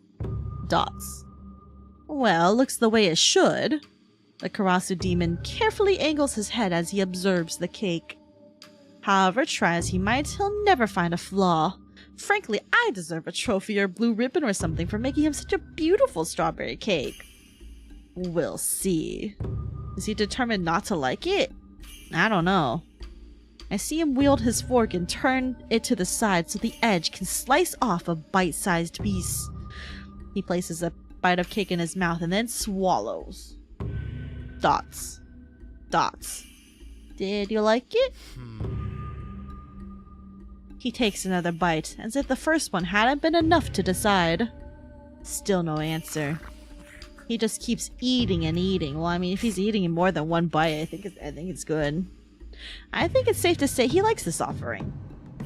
Before long, he's eaten the entire cake by himself without even extending an invitation to share. He drops his fork on his empty plate. It wasn't terrible. Congratulations. Woohoo! A victory for me! But I'm still hungry. Still hungry after eating an entire cake by himself? And why is he in such a hurry to make sure I don't stay happy? There aren't enough ingredients left for me to make a whole nother cake. Then make something else. I'm still hungry, I said. Yeesh. I collect the empty plate. Do tell me. There's nothing left, is there? There are still some supplies left. You disappointed me. What? How? Had he or had he not devoured my entire cake by himself? Your offerings are not good enough for me. And yet you dared summon me? I should make you pay for it. Don't be unreasonable, you ate my cake. Don't be unreasonable. I warned you beforehand that I'm not a very good cook. Of your 3 attempts, I only found one of them edible. That's because you're too tough on the food. I let you whine about the Salisbury steak, but the grilled cheese sandwich was fine. You just didn't like that it was messy. Not edible. Since when did this situation become about appeasing you? You can't be serious. I am serious. Why do you think you could boss me around like a servant or something? Because you are a lower being, human. It is the natural order of things for you to worship me. I have been patient enough towards your insolence. The demon rises from his chair, and his wings beat down once around him. The gust of air sends the remaining dishes flying from the table. Then he does it again. The second gust is much more powerful, and it sends me flying back until I hit the wall behind me. Also, by the way, hold on. Haka has a little bit of like a little hip reveal here. Whoa! I slide down the wall until I'm down on the tatami. Haka's doppelganger comes closer to me. Do tell me. Did you ever think to know your place? Of course, appeasing me should be your utmost priority. Because you summoned me here. Gah! He sweeps a leg up and kicks me in the face with a shoe. I see stars when it makes contact and stays there. Dots. Do tell me. Do you understand now? I don't care about that. Maybe so, but I don't care about that. I don't care about that. What I'm saying might very well land me in further trouble with him, but I can't allow him to keep looking down on humans. It doesn't matter, because I deserve respect just as much as you do. The Karasu demon digs his shoe deeper into the side of my face. He leers me down before he kicks again at it to shove himself away. There's a scowl stuck on his face. I know I'm setting myself up for disaster, but I can't back down now. Not like this. Very well then. In that case, allow me to show you your place in this world. The Karasu demon reaches for my hair and sinks his claw into my scalp when he lifts my head. Oh, he's gonna eat me. I squeak in pain as they break my skin and blood drips down the side of my face. I squirm under his grasp before he throws me back on the ground with another sadistic laugh. These are good laughs though. The boys are doing great. Human, beg me for forgiveness and I'll reconsider your punishment.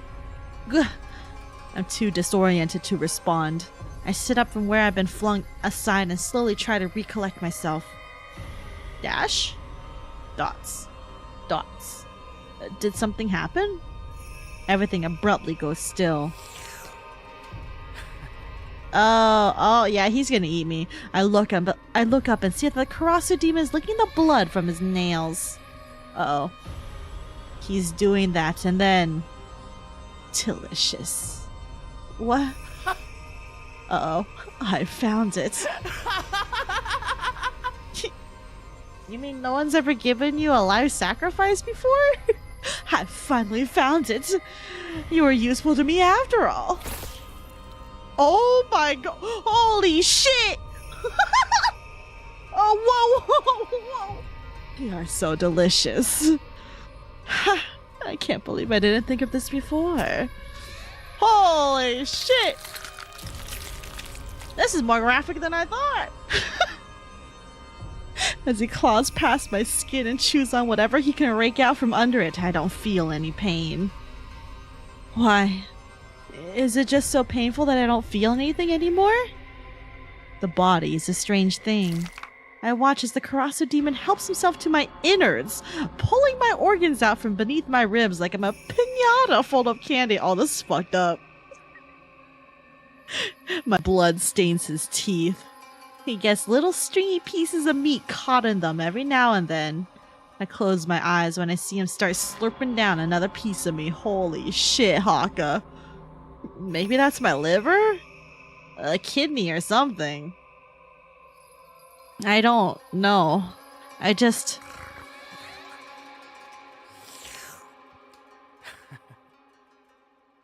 My new favorite food. I'm going to eat an entire village. I'm going to feast. Uh-oh. Whoa, Haka, whoa.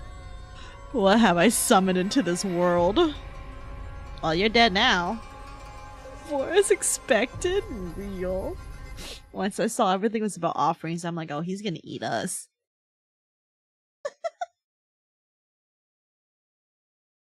Oh, he's gonna eat us, alright.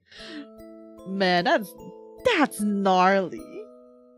Absolutely gnarly. Alright, 2 more to do. You sure? Yes. Yep. And then Shinri, the huntsman.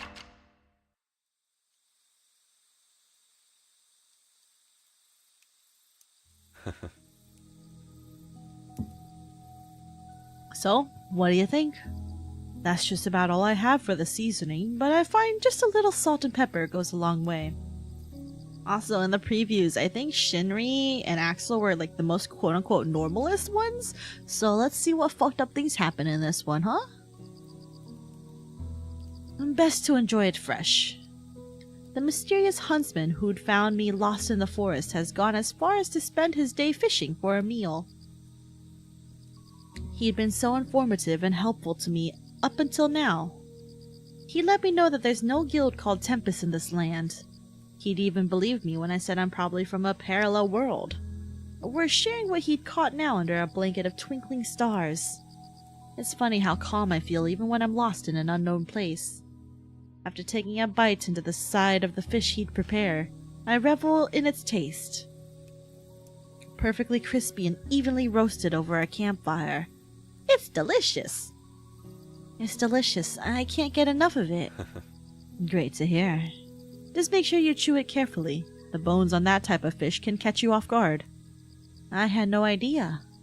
I navigate the fish carefully with my teeth and try not to eat so fast. Surely enough, there are some harder pieces here and there, but the flavor of the fish is by far worth the effort. I finish the fish from the skewer with a smile on my face. I have some carrots from town in my saddlebag too. I usually share them with my horse, but you're welcome to have some for yourself. Saddlebag? Over there. Make yourself comfortable. The huntsman gestures to his steed. By a knotty old tree, a large dark horse with a mane and tail of smoke watches me from the side. Well, it watches me somehow. Though it has no eyeballs and only empty sockets, it's still acutely aware of its surroundings. I had been terrified of the horse the first time I'd seen the huntsman galloping in on it. I still don't know what to make of it if I'm honest. You don't think I'll scare it if I approach suddenly? And as long as you don't throw your arms up high or something, he's fine. Why don't you try petting his shoulder? Here goes. I can't say I've ever pet a demonic-looking horse without eyes before.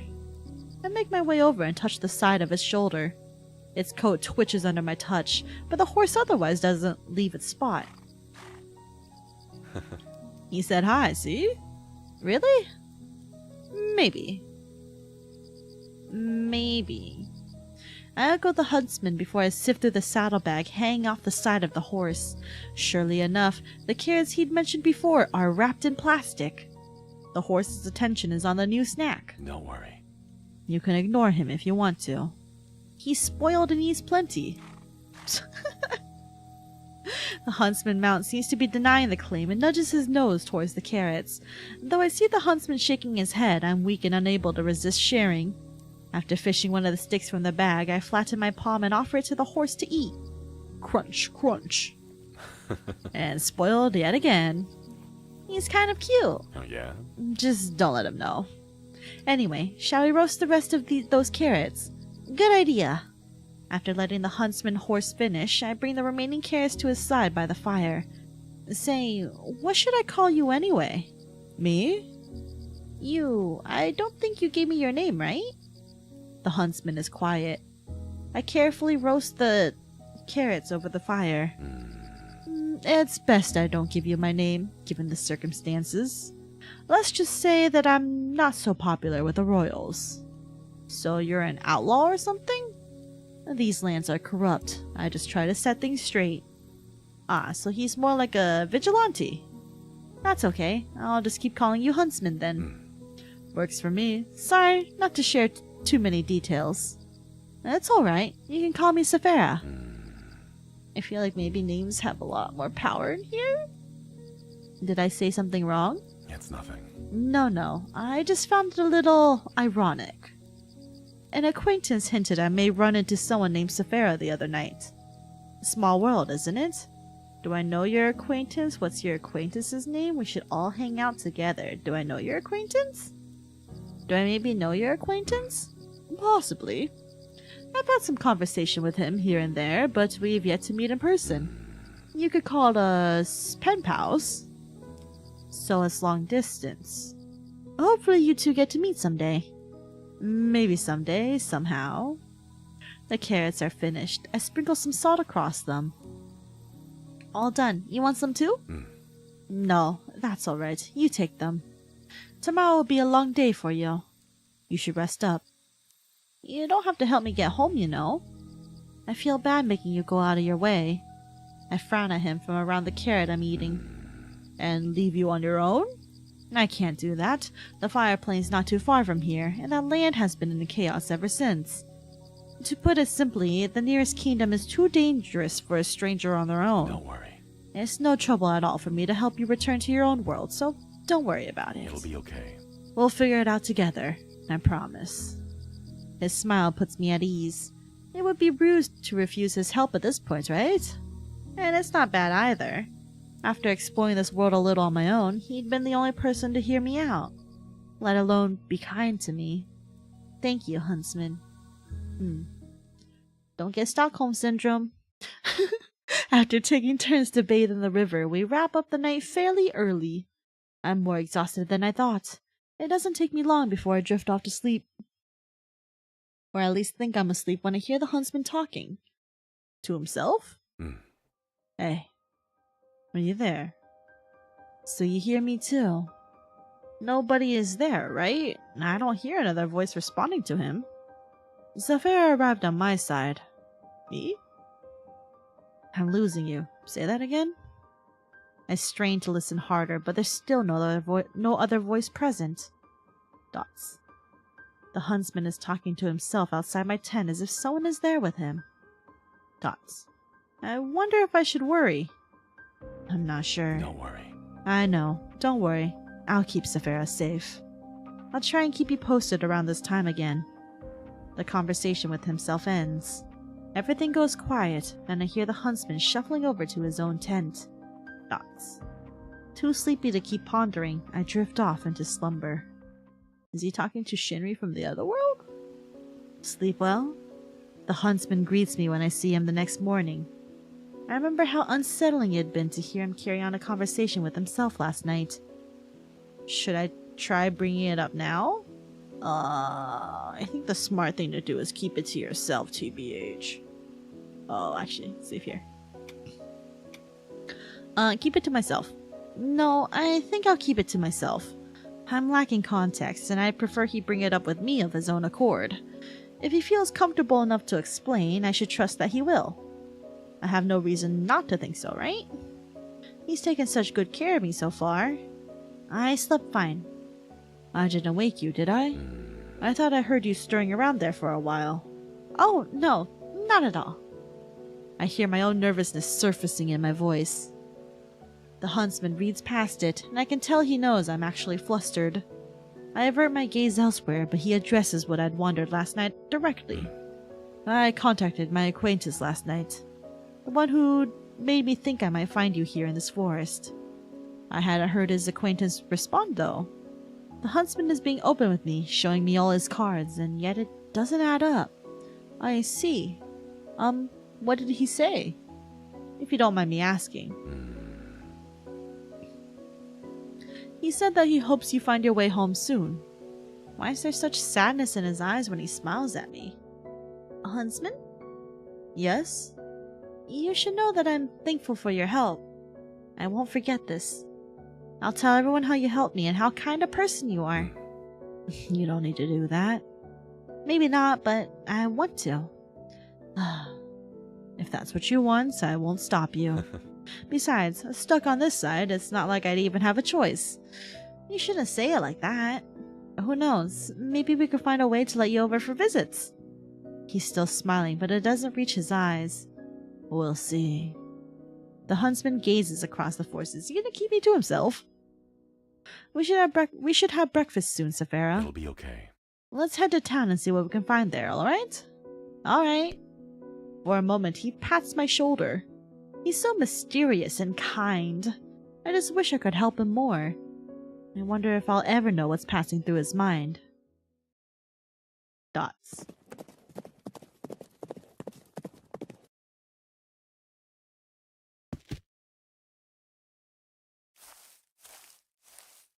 Dots. Dots. I will never forget the night I found you crying by yourself in the forest, Saphera. You called me Shinri. Josuiji Shinri. Dots. I'd understand my role as your protector, because I'd known who you meant. Because prior to your arrival, Shinri's voice, as well as his memories of you from the other side, had reached me. Stronger and stronger. Whoa, whoa, whoa, the parasocialism, whoa. Realms apart. It didn't matter. Shinri and your guild companions were searching for you.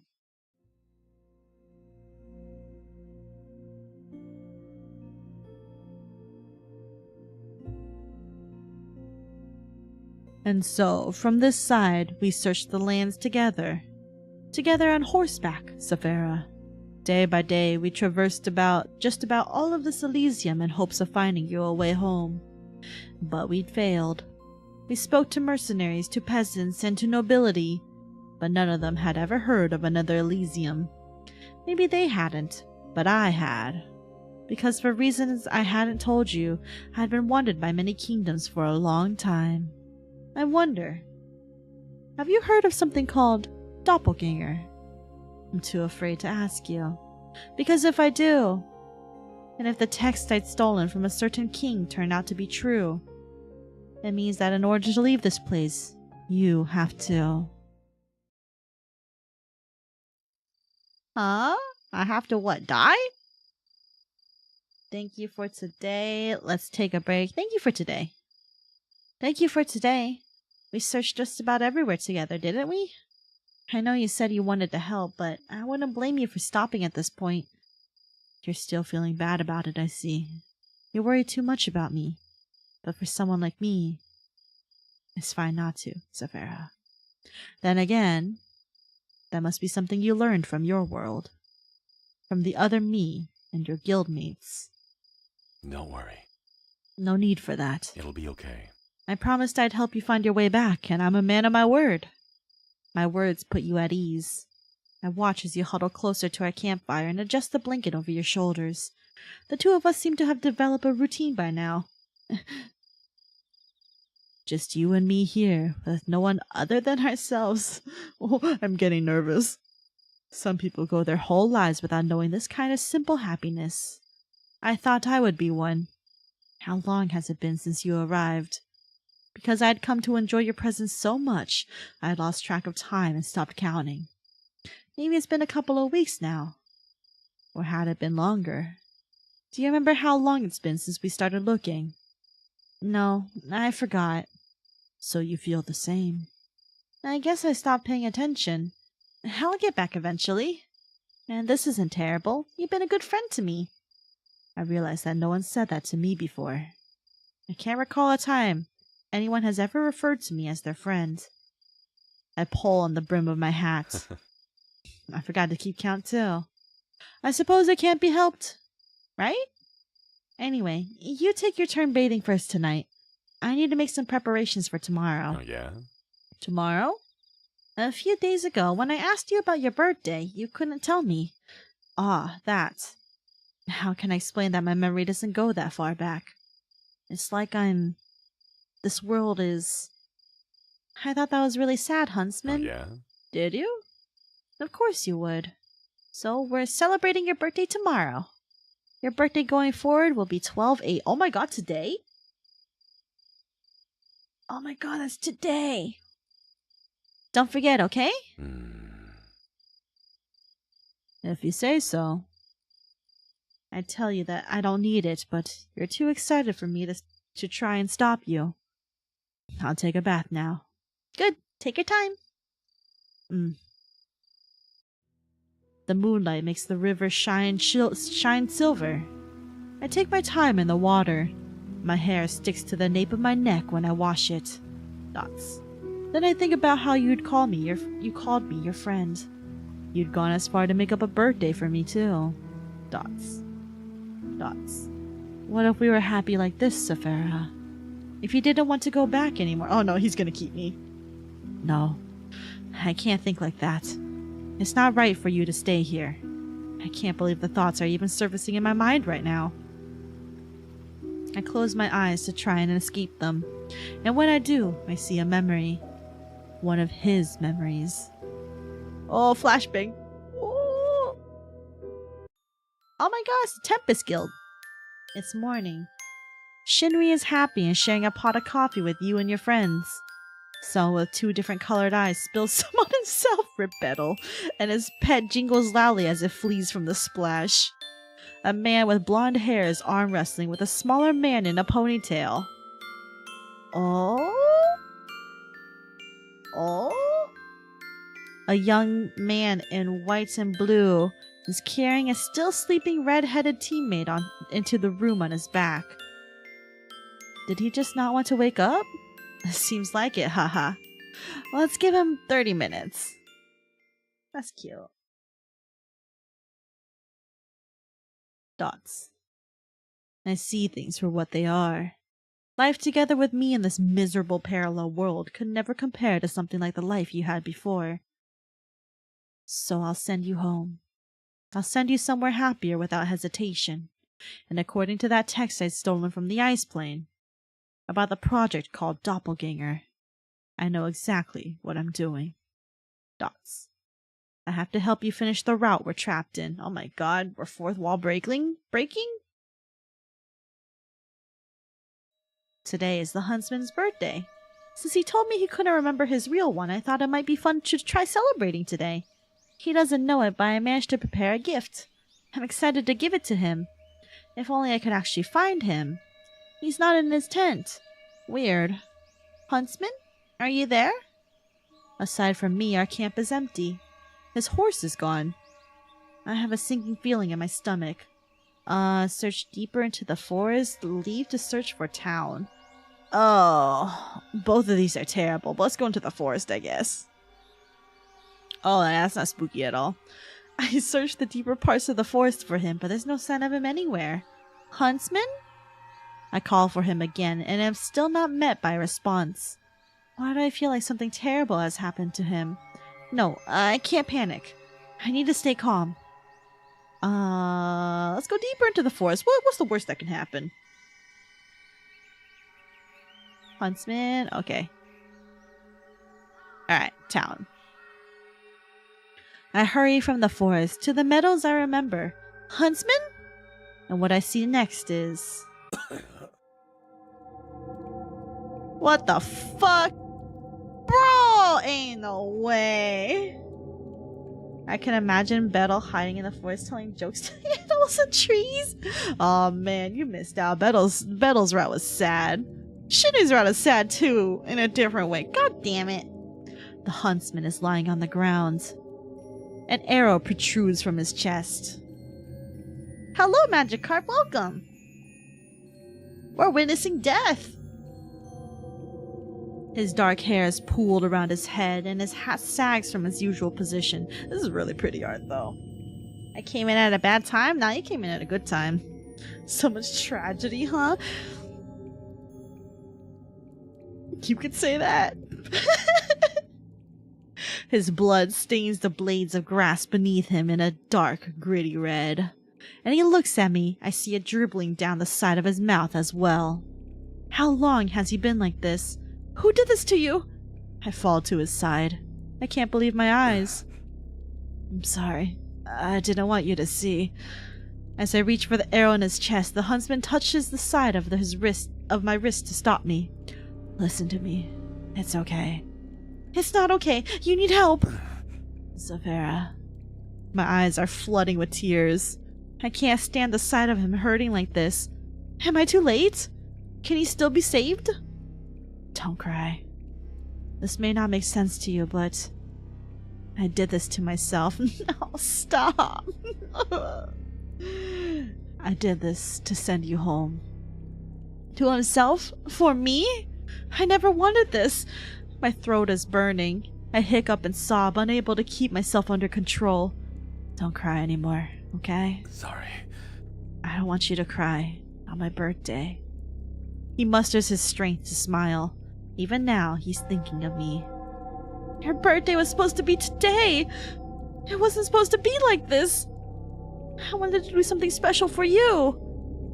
Then smile at me. How can I? If you can't now, then smile at him. The other me on the other side. Because this won't be the last time I see you. I see you through him. Do you understand? I see the shine disappearing from his eyes. His death seems so long and so painful. Trust me, alright? This has to happen. Believe him. I must believe in what he says. I inhale shakily and nod. I believe you. Oh, I trust you. He lays his head back on the grass, but even that movement seems excruciating for him. To the left are his bow and his arrows. Dots. Dots. And though I believe this must happen, because he tells me so, with his bow and an arrow, I could help him. Oh my god. I could. Could I? You don't have to. He's still so kind. He'd allow me to leave him here, but I can't do that to him. I will. I rise from where I'm crouched. I'm lightheaded from crying, but I collect the arrows and raise the bow in my hands. Man, I'm gonna fucking kill him?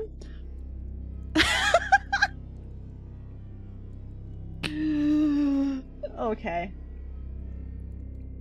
The hunter became the hunted. Oh, you're right. This is fucking hot, Magikarp.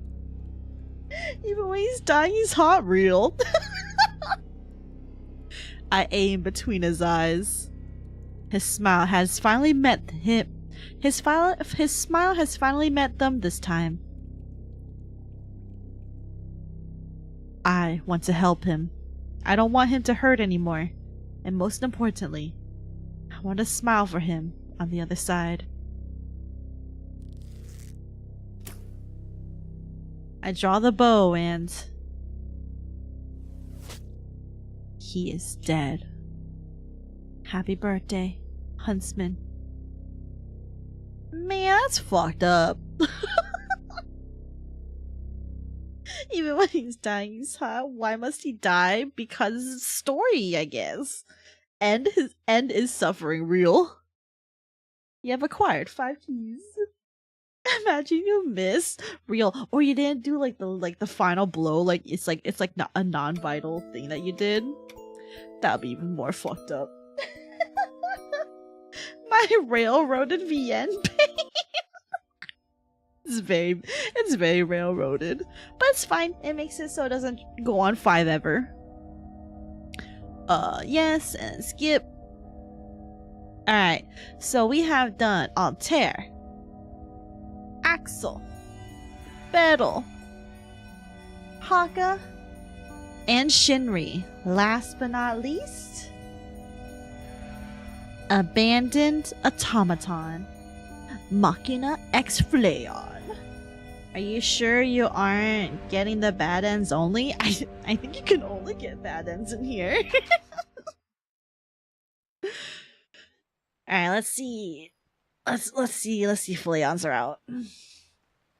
Rain slips through the green foliage above me. It falls and patters against my skin and hair. As my clothing starts clinging to me, the air around is rich with the smell of wet leaves. It's not bad. Dots. Strange. I can't recall what happened between when I stepped through the door and now. But perhaps I shouldn't be surprised. Of course, the way back to the Tempest Guild Hall wouldn't be as easy as going through the right door. Dots. There's no point in sulking. I may as well try my best to figure out where I've turned up. I know it's a forest at least. Then again, I know a lot of forests. I've never been good with distinguishing one from the other. All trees look the same to me after a while. If only I were Machina X Fleon. The guild's pilot always seemed to be able to memorize landmarks without trying. He rarely needed to check his maps after an initial expedition, and I always reached out to him when I found myself lost somewhere. Oh, there's an idea. I think to check my communication device and contact him. Come on, Fleon, pick up. Drat, failed signal. You've got to be kidding me. I give it another try. Ugh, failed signal again?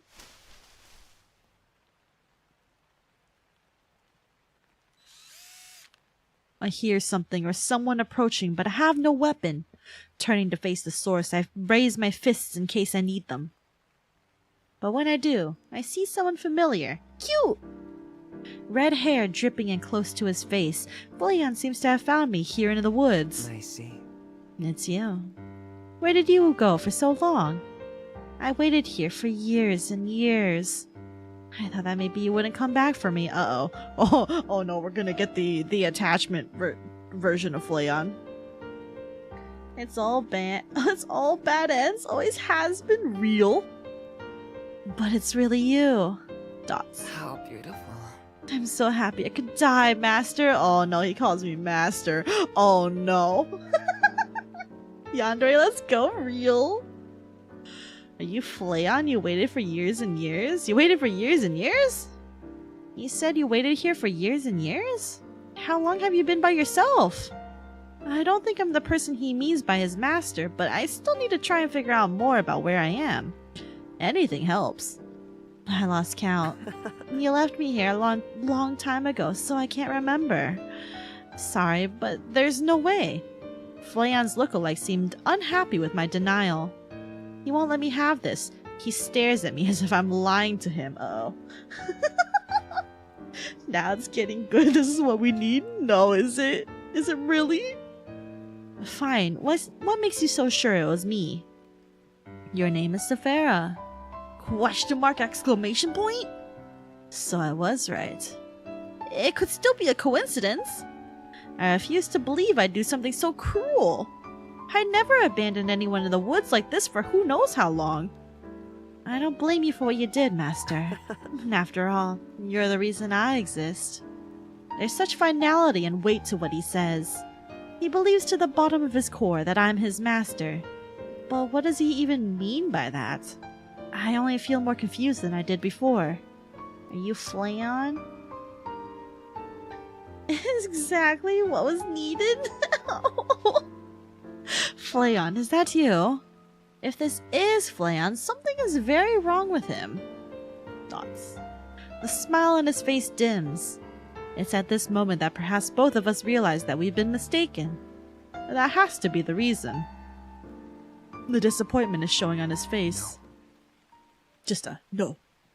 Flayon is... I see him hesitate. Flayon's name means something to him, but I don't understand it. Flayon is dead, Master. You yelled at me. You said you wouldn't call me by his name anymore. Because it hurts when you do. It breaks your heart, remember? And you having a heart is what makes you human. You said that you were different from me because I can't understand your pain. That's what you told me. Ah, I love the manipulation route. I did? What the hell is he even talking about? There's no way I could just forget Flayon dying. It's impossible. Dots. Right? Does calling me Flayon again mean that your heart is fixed now? That must be why you came back. No. You're not Flayon. I'm sure about this part. You have the wrong person. I'm sorry, there's just no way. But you created me. Really? Did you really forget? There are reasons beyond simply forgetting that make his claims impossible. That's just the thing. There's no way I could have created you either. Dots. I should watch my words. According to him, he and his master had approached this subject in the past. There definitely seems to be an underlying complex. I hear his joints make a rickety sound when he shifts his stance across from me. This person is not human. He is completely mechanical. I just don't have those sort of skills. Dots. No reply. As I wait for one, I realize that the rain has lulled to a stop. Dots. The automaton just still stares at me as if I've broken something in him. With nothing left to say, I give an awkward nod and try to find some good timing to make an exit. Good luck finding Saphera, okay? I mean it. Dots. I avoid meeting his gaze as I turn to leave. Uh-oh. In the very same moment, the automaton suddenly breaks the quiet. No.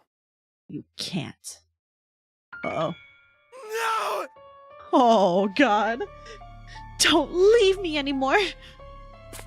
The shouting shoots fear through me, and before I know it, I'm running from the forest without thinking, without looking back. His voice falls further and further away, but I can still hear his mechanical legs creaking and grinding as he tries chasing me. Don't go! I need you to stay with me! Forever! You promised me! I run until I don't hear him anymore and eventually come to the edge of the forest. Though I seem to have lost him, it's still difficult for me not to feel uneasy. The automaton may not be human, but he still sounds like it. No, I can't think about that anymore. I can't afford to feel guilty over something I didn't do. My eyes search for the clearing for any signs of shelter. You think this is an upgrade? Holy shit. In the far distance, I can see a greenhouse and a small chateau side by side. Where should I go from here, I wonder? Sneak into the greenhouse, ask the chateau's owner for information, return to the forest. Okay, I think returning to the forest is bad. Let's ask the chateau's owner for information. Asking the chateau's owner for information seems like a good idea. But once I know more about where I am, I should have a better understanding of how to get back home. Achoo! I sneeze. In the moment that follows, I realize that I may be getting sick from the rain earlier. Serves me right, I guess. The timing couldn't be worse. I feel chills beginning to develop, but I can't afford for that to slow me down. I should be on my way. Without looking back, I trudge to the chateau in search of some answers. Dots. When I finally reach the chateau, I find that the door is unlocked. Hello? I try calling into the foyer, but nobody seems to be home. I take a nervous step inside, lingering near the door. Anybody here? It's as I call out again that my elbow sweeps a crumpled note from its place on a side table by the door. God, why am I so clumsy? I crouch to return it to where it had been and see, I'm going home. Don't follow me. From Saphera. Dots. Dots. This is my own handwriting. Does that mean the automaton's creator is actually... Uh-oh. I feel like I'm going to be sick.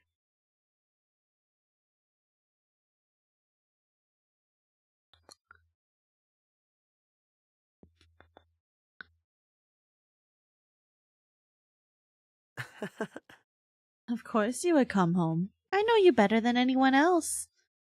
Home? I'm so lightheaded. I close my eyes to keep my surroundings from spinning. The automaton moves closer to me. Uh-oh.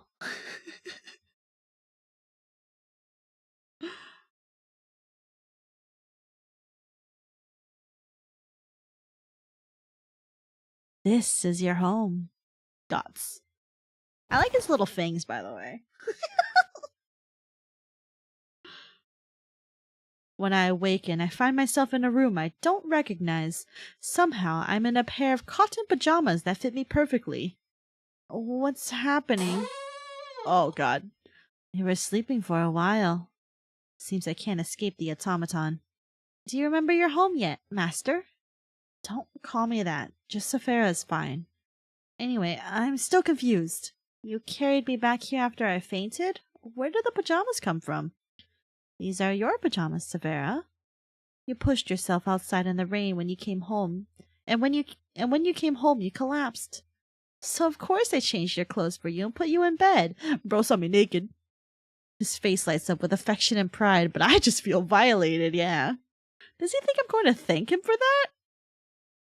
Don't smile like that. You should have woken me up.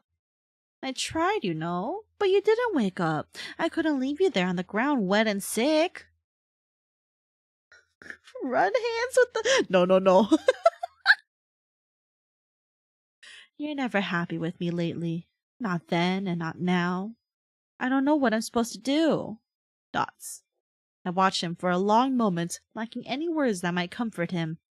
There's a flat silence in the air before I break it with a sudden sneeze. Ugh. My whole body is fed up with me, and my stomach growls just shortly after sneezing. The automaton laughs tiredly. Huh? See? Still sick. I should make you food. What do you want to eat? When had I last eaten food? The idea of a home-cooked meal is appetizing, but I can't trust this automaton. He's too batty. What if he tries sneaking something into the food? Are you good at cooking? I still don't trust you. Why feed me? Why feed me? It's not like you owe me anything. You said that I'm never happy with you lately, right? It's my purpose. I exist to help you. Whether you're upset at me or not, it doesn't matter. I was made to support you and provide companionship. Anyway, I'll see how you resist one of your favorite meals. Wait!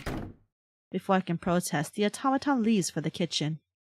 Looks like there's no stopping him. Dots. Without realizing, I fall asleep again. More sleep seems to have helped recuperate my strength. After awakening a second time, I follow an appetizing smell to the dining quarters and see that a meal has been set out for me on the table. It's a hearty-looking Salisbury steak. Holy shit, Salisbury steak really is my favorite food.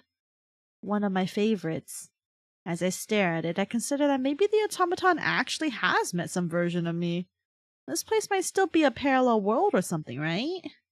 It'd make more sense as to why I wouldn't remember things or why everything's so different. I thought you might wake up soon. You feeling better? My AI wife considering beating me to death in my bed? What the fuck? No! We're trying not to be parasocial here, okay? A little bit. That's good, isn't it? I knew that you wouldn't have any earlier, but how about now? Oh, he definitely poisoned the food. He definitely 100% poisoned the food. That food is so poisoned. Whatever, eat it. My stomach growls again. I can't fight it forever. As I watch the automaton carefully from across the room, I decide to trust him and reluctantly lower into my seat. He hurries to stand beside me. It's poisoned. You need a drink with it, right? Milk? Juice? Milk is fine. Okay. After the automaton provides just about everything I could ever need, I help myself to his cooking. It's delicious. So delicious, in fact, that I practically wolf it down without hardly chewing. It earns me some soft laughter from him. If the food is poisoned and I die after this, at least it tasted good. That's the dry humor that crosses my mind upon finishing. You ate it so quickly. It was nice. His eyes got brighter, did they?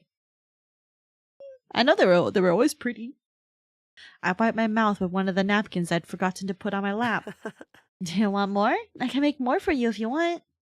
Normally, I'd be all down to pig out, but my nerves have been so fried from stress that my appetite is smaller than it should be. I feel uncomfortably full. I definitely ate too quickly. This was plenty, thanks. The automaton seems happy with my answer, and he lowers himself into a chair beside me. You're so stubborn. I'm happy to help, you know. I'm thankful for that. I should head back soon. Now that I'm out of the woods, maybe my communicator has a better chance of reaching the Guild Tempus. Failed signal. Don't leave. You still trying to go home? The automaton fidgets restlessly. Dots. No, I still can't make a connection. Dots. Uh-oh. No! Look at me when I'm talking to you! It certainly gets my attention. As I look up from my communication device, the automaton's eyes are wide and trembling. His expression is difficult to read. There's no point. I see. It doesn't matter what I do. You just want things to go back to how they were, don't you? Even though I'm right here and ready to give you everything. Dots. Huh? What's so great about being human? Is having a heart really so amazing? Uh-oh. Oh no, is he gonna take my heart out? The automaton is looking at me, but I don't feel seen. His rage is on the precipice of an explosion. Oops, I think he's gonna take my heart out. I have to calm him down before that happens. Listen. But I'm too late. From a pocket in his coat, there are pliers in his hand. In one motion, said pliers are clamped down on my tongue. I start to bleed. Holy shit, bro. Oh my god. No. The pressure sinks down harder. Metal pinches me tightly. Exclamation point. Everything is numb now from the adrenaline.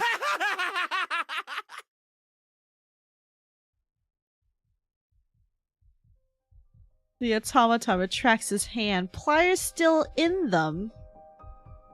From them, he drops the piece of my tongue he tore off on the ground? Oh my god. Such gorgeous art though. Man, look at those nice nails. Red nail polish? They look nice. Not so much these pointy-ass pliers though. I brought these from the greenhouse earlier. I had a feeling somehow that I'd need them. Blood fills my mouth and my eyes well with tears. I watch the automaton in horror as he opens and closes the pliers flippantly, as if they're a child's toy. I'm not good enough for you because I'm not human. Go on, you can say it. Or maybe you can't now.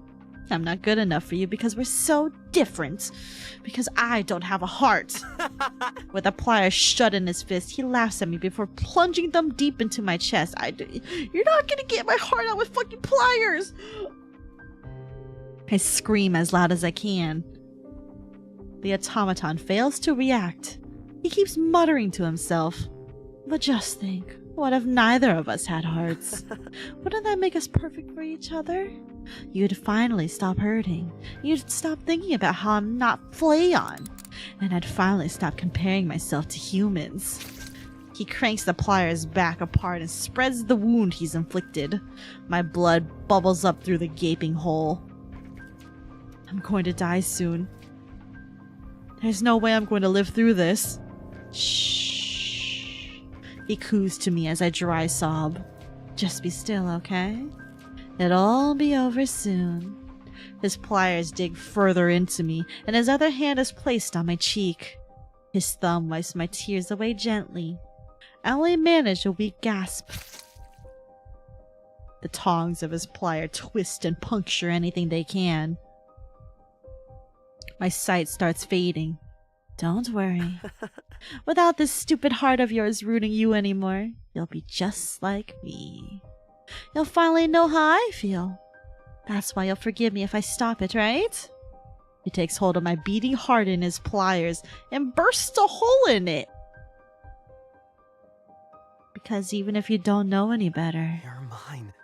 I can make you happier than anyone else. Dots. Dots. Dots. Leave. Wait. No. Don't go. No! Don't go, I said! Stay with me forever! You promised you would!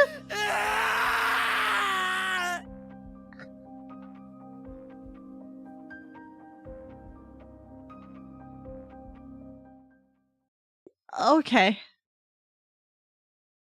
Christ, how many times have you been murdered? Oh,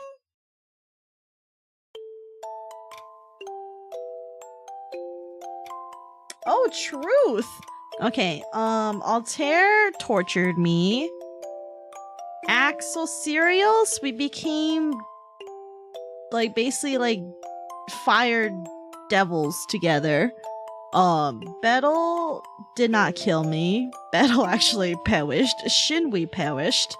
Haka killed me. Flayon killed me. So I guess half of them killed me.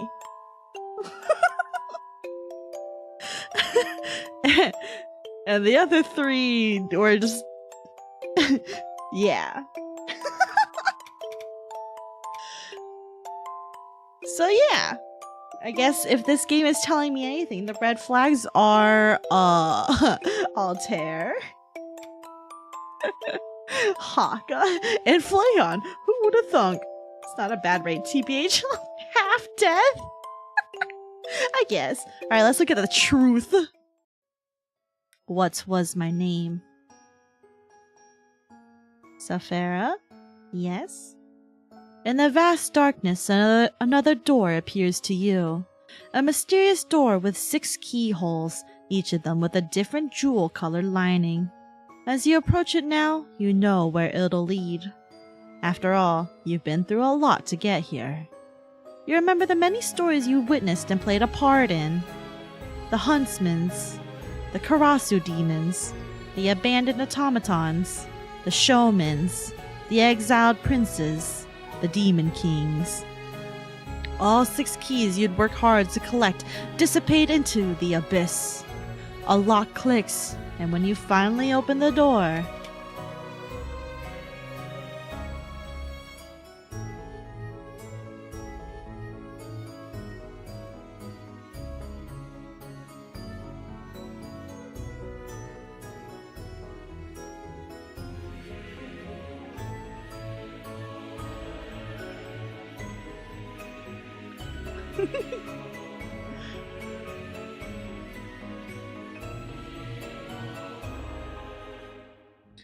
I'm almost home. Wait for me, guys. I wake up beneath the shade of a large tree. Dots. Is this the start of another twisted story? I don't know anymore. My whole body is sore and there are knots in my back. I take a deep breath. This place looks like Elysium. It looks like a meadow not too far from the guild hall, actually, but... Saphera, that's you. Did it work? They're back! Look, I see them over there! For real? Move out of the way, Bettel! Why single me out like that? Everyone else is in your way, too! Oh wait, did we really find Saphera? I was worried we were going to have to make signs for a missing person. Finally! Now that we found Saphera, we can call this done and get the Halloween party started like we wanted to. As the Tempus Guild members come closer to me, I prop myself upright at the base of the tree. Aw, so cute! That looks so feminized back here, I'm so sorry. Oh, but the art is so good. Look at that, some good shit. I'm stunned and at a loss for words. Because I've experienced so many tragedies, I don't even know what to say to them. Would they believe me if I told them what I saw? Yeah, like you fucking destroyed my heart. We were oddly weird. You fucking beat my ass. I watched Bettel die. You fucking devoured me. You killed yourself. Had I just conked out here and seen a series of different nightmares? No, they'd definitely been real. I can't believe otherwise. Sorry everyone for making you worry. How long have you guys been looking for me? What is this? Did he call this Yaoi Yuri?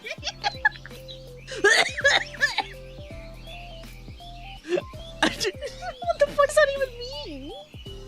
What does that even mean? Way too long. By that I mean a couple of days now. Are you alright? You look like you've been through it. Want me to carry you back? How do I even approach this subject? Yes, I did. What does that mean? It's yaoi, but extremely feminine. Oh, well, I think that's just an art style thing. But I think the only one who's kind of more feminized here is Bettel. But everyone else looks perfectly fine. Come on, look at Shinri's tits, for goodness sakes. Was I here the whole time? What did I look like when you guys saw me? You look like you were sleeping just now, but you definitely weren't here the whole time. We searched most of Elysium for you after you were gone too long. Yeah, Altair sent me and Shinri out this way to check you yesterday. We didn't see you then, but maybe we just didn't notice? Who knows? No, that's not it. I was over here 2 or 3 times when we looked. So I must have really disappeared and then reappeared here.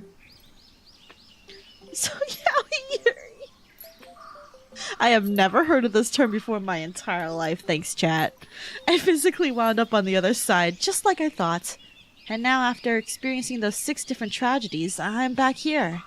I don't know how to even begin explaining what happened to the boys, so I'll save it for another day. For now, I'm just relieved to be back. Things are going to be okay now. I miss them. I miss these guys so much. And I had some really bad dreams. Really, really bad dreams.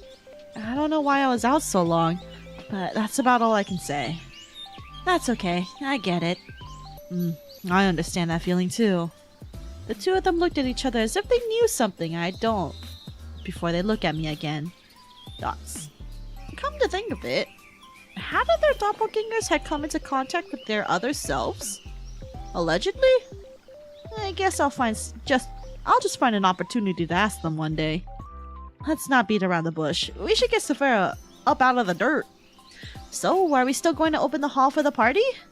I think it can't hurt. That's a good way to welcome Saphera back. Oh, right. We gotta set the sound system up for the karaoke. Come on, Saphera. Let's get you back inside. The boys help me up from the grass and lead me towards the guild hall.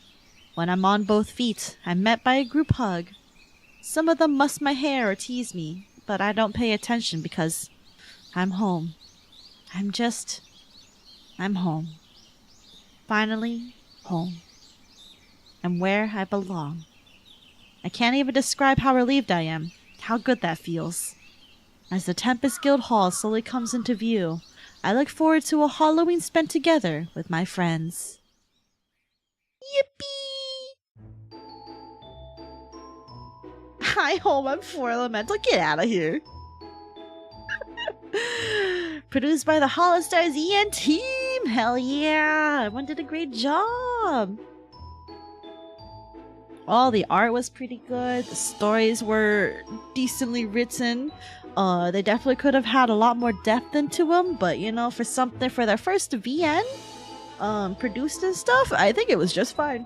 And especially for 6 different boys, everyone got good enough runtime each episode, so good. Is that it? I'm gonna need to rewatch the VOD. Yeah, you are. Because they're not very long each. I think like each episode is like maybe like 30-ish minutes worth, so probably about like 5k words each kind of thing. And they didn't really have any like complex decision making or anything. It's pretty railroaded. There's not like a good end or a bad end. It's just every route leads to a bad end, and then you get the true end at the end, which is fine. It's fine. I'm down for shorter VNs, so. Good stuff, good stuff. And end, yeah. Oh my god, we have their profiles too. Holy shit. Holy shit, there's more shit to read here. Okay, hold on. Huntsman, Shinri's Josuiji Shinri's doppelganger. Residence unknown, other Elysium. Likes fishing, sleeping under starlight, getting to know locals, protecting the weak. Dislikes haunted places, pretentious businesses, wastefulness, invasive personal questions. Favorite food? Heroes. The steadfast and mysterious huntsman loyalty belongs to no kingdom, and he follows his strong moral compass without care for where it lands him. He rides a ghastly horse without eyes, and though his appearance can be intimidating, he is revered by many villagers as a wandering hero and vigilante. Not much is known about his past, but it would seem that he harbors many grudges towards royalty and often acts in opposition to their wishes. At some point, he even faced imprisonment in the ice plane for stealing the high ancient text of the archive called Holostars EN Halloween Project 2023? That's a high ancient text in which he learned about the true nature of his world. Shortly before the player arrived in Other Elysium, the huntsman would also become capable of momentary spiritual contact with his other self, Josuiji Shinri. After bearing witness to Shinri's strong memories and emotional attachments, the huntsman felt compelled to serve as the player's protector. While he would grow attached to spending time with the player, the huntsman would eventually accept the futility of his world's nature and sacrifice himself to help send the player back to the real Elysium and his other self. Man, that's so sad. I just want to talk with them. You can do so by getting the game yourself. Yippee! Showman, Gavus Bettles' doppelganger, Skeleton Country, Other Elysium.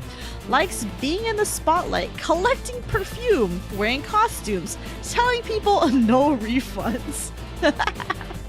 Dislikes repeating himself, cleaning method actors, children, and receiving hugs. Favorite food? Banana pudding. Summary: the showman is a bossy and arrogant prima donna, incapable of working with others for too long. The showman's flamboyant theater monopolizes Skeleton Country's business world with an iron fist. In the past, he has attempted many times to take in proteges, stagehands, or even hangout buddies, but his self-centered nature and short temper have resulted in the loss of many skeleton afterlives.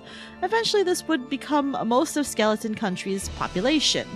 There are hardly any residents left in Skeleton Country, but the showman forces the declining skeleton population into attending his daily stage performances to preen his ego. Or is that really the reason? Rumors would have it that the showman, once a skeleton like everyone else, is said to have often cursed life as an entertainer, having failed miserably at it in his past life as a human despite always craving the spotlight. Following suit, he apparently rose to power in Skeleton Country after making a pact with some devil gods. In exchange for fame, affluence, and a human body, his pact states that he must entertain someone, anyone, at once every day or otherwise lose everything. Oh, well that explains a lot. Also, his outfit down here. Okay, listen. I know this is like a little thigh gap that they're showing right here, like a thigh reveal. But like with like this little white stuff like coming down over here, it kind of just makes it look like he has like a dumpy of stuff. You know? I don't know. Can you guys even see? Is my wing covering? Oh no, it's not covering. Yeah, you can see it. You can see it.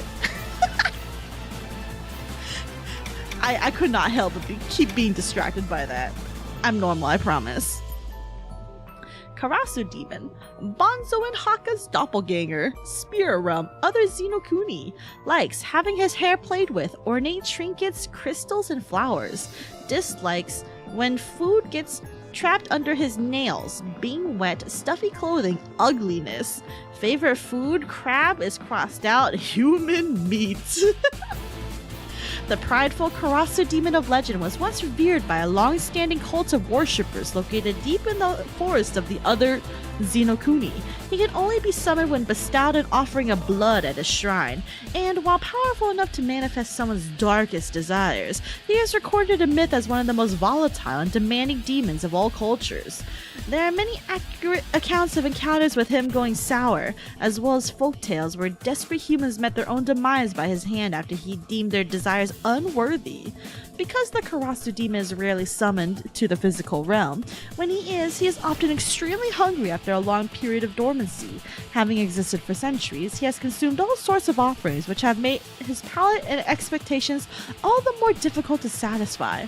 However, thanks to the player's inability to please him, the Karasu Demon would come to be addicted to a taste he yet thought of trying until then, the rich flavor of human flesh. Good for me, eyes! Oh my goodness. The exiled prince of the Fireplane, Axel Sirius's doppelganger.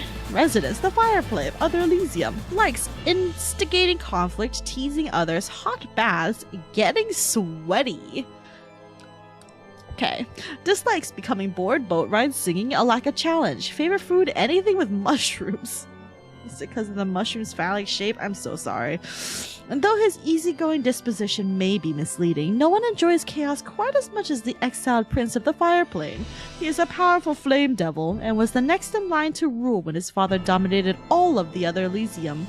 Things went awry for him when the Demon King of the Ice Plane assassinated his father and stole a great source of his power, the cursed Flame Shard. However, he now looks forward to taking the world back for himself with a carefree attitude and thinks it'll be an exciting development for everyone. He is very cunning and lies to others without hesitation. He's also a well-known hedonist and Casanova, with a large harem of devil lovers that fawn over him from the sidelines. Oh! Because the Demon King's protective sigils prevented the exiled prince from regaining the stolen flame shard by himself, he will use the player to retrieve it on his behalf, aware that only they could bypass the king's magic. What he didn't reveal was the fact that due to the nature of the flame shard itself, the player would as a result be transformed into a devil themselves by doing the dirty work for him. Oops! Okay. I should have stayed in bed? No. The Demon King of the Ice Plane, Regis Altair's doppelganger. Residents of the Ice Planet, other Elysium, likes puzzles, submissive people, reading, vesting competition, dislikes ballroom dancing, loud laughter, insubordination, sleeping in late. Oh, the Demon King would super hate me then. Favorite food? Tantanmen? What's that? I don't know if I heard of that one.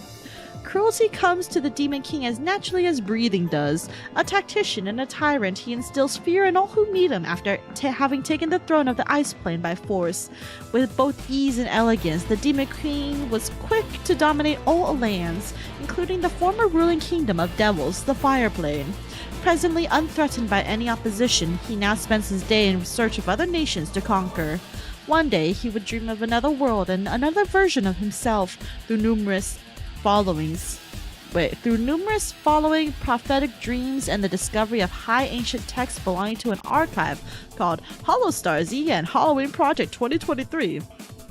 The Demon King would come to learn of an alleged parallel world, the real Elysium, where a real version of himself supposedly resides beyond just a holiday season. Eager to expand his territories, the Demon King obsesses over finding a means to leave his world in hopes of possessing his true self and stealing the real Elysium for himself. I see. Noodles being carried? Ramen, I guess? Oh, really? Huh. Abandoned automaton. Machina X Fleon's Doppelganger's Doppelganger. Wait, Doppelganger's Doppelganger? Okay. Likes being together with his master, watching people cry, rain, running errands. Dislike secrets, animals, sharing with others, overheating. Favorite food, doesn't eat. Summary: modeled after an old friend whose life has met its end, the abandoned automaton was created for the sole purpose of providing emotional support and companionship to his creator, the player's doppelganger. After some time, however, the automaton's needy demeanor and lack of patience toward his creator's grief drove a deep wedge between them, which led his creator to abandon him. Locals say that the player's doppelganger mysteriously disappeared after they sought endlessly for a way to undo the past. Left on his own without purpose, the automaton will wait dutifully in the woods for his creator's return, only to be met by the real player years later. After projecting all of his unresolved feelings towards his creator onto the real player instead, the automaton would demand that they spend the rest of an eternity together, as his creator had originally promised him. A promise is a promise, after all. Interesting. Well, that about sums up everything that happened here. Oops, wait, hold on. Oh, I didn't mean to do that. I just... no. Okay. Oh.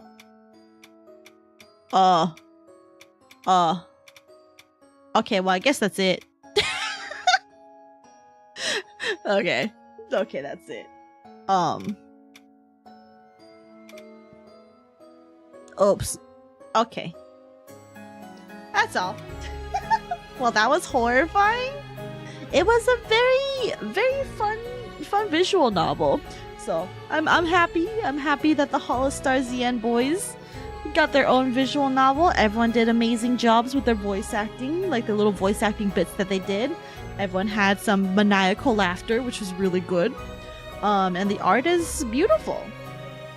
So that was cool. And I like all the bad ends. I like that it was like a dark visual novel and not like a super happy lovey-dovey one. So because I think if they do a lovey-dovey one, it would be a little bit too parasocial considering their audience. But yeah, crazy laughter is my fave. Real my fave too. But thank you guys so much for hanging out. I really do appreciate it. I hope you all enjoyed me doing some scuffed visual novel reading. I forgot how tiresome it is to read for what, like 3 hours straight.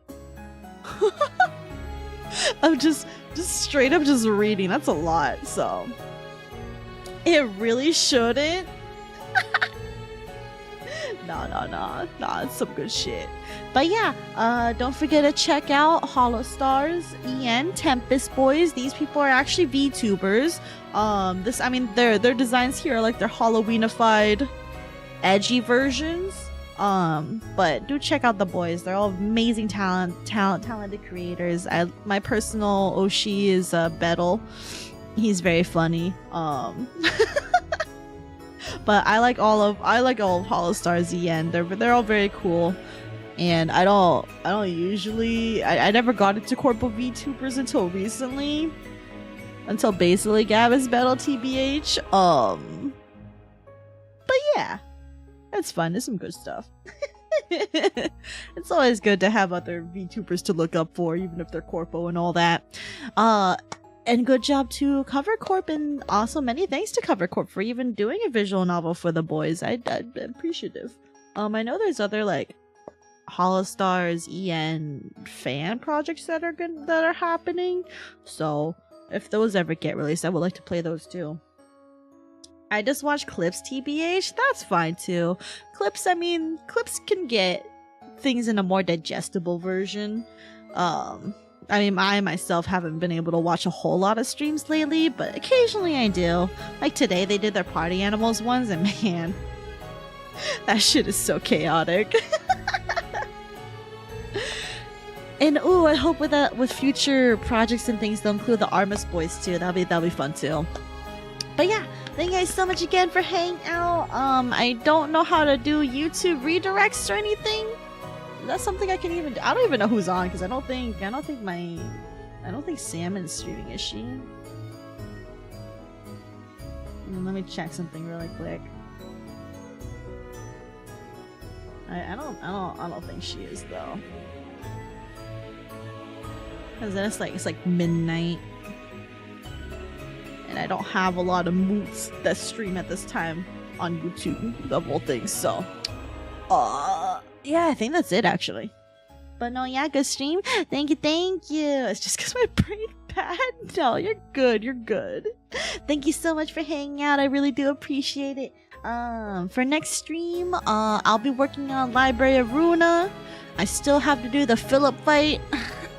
I tried the Philip fight like earlier. It didn't go very well, so I need to cook a little bit more. So I'll see you from my Library of Runa over back on Twitch on Wednesday. And I still gotta figure out uploading the VOD and everything. I gotta figure out a thumbnail for that. Fuck. Alright. But yeah, thank you guys again for hanging out. Really means a lot. And good night. Sleep well. Sweet dreams. And keep it vibing. I will see you all Wednesday over on Twitch for more Project Moon shenanigans. Good night and good morning, everyone. Hell yeah, good morning for the peeps who are in the other coast, or in the other part of the world. But good night otherwise. Keep it vibing, everybody. Take care. Thank you so much again. Bye.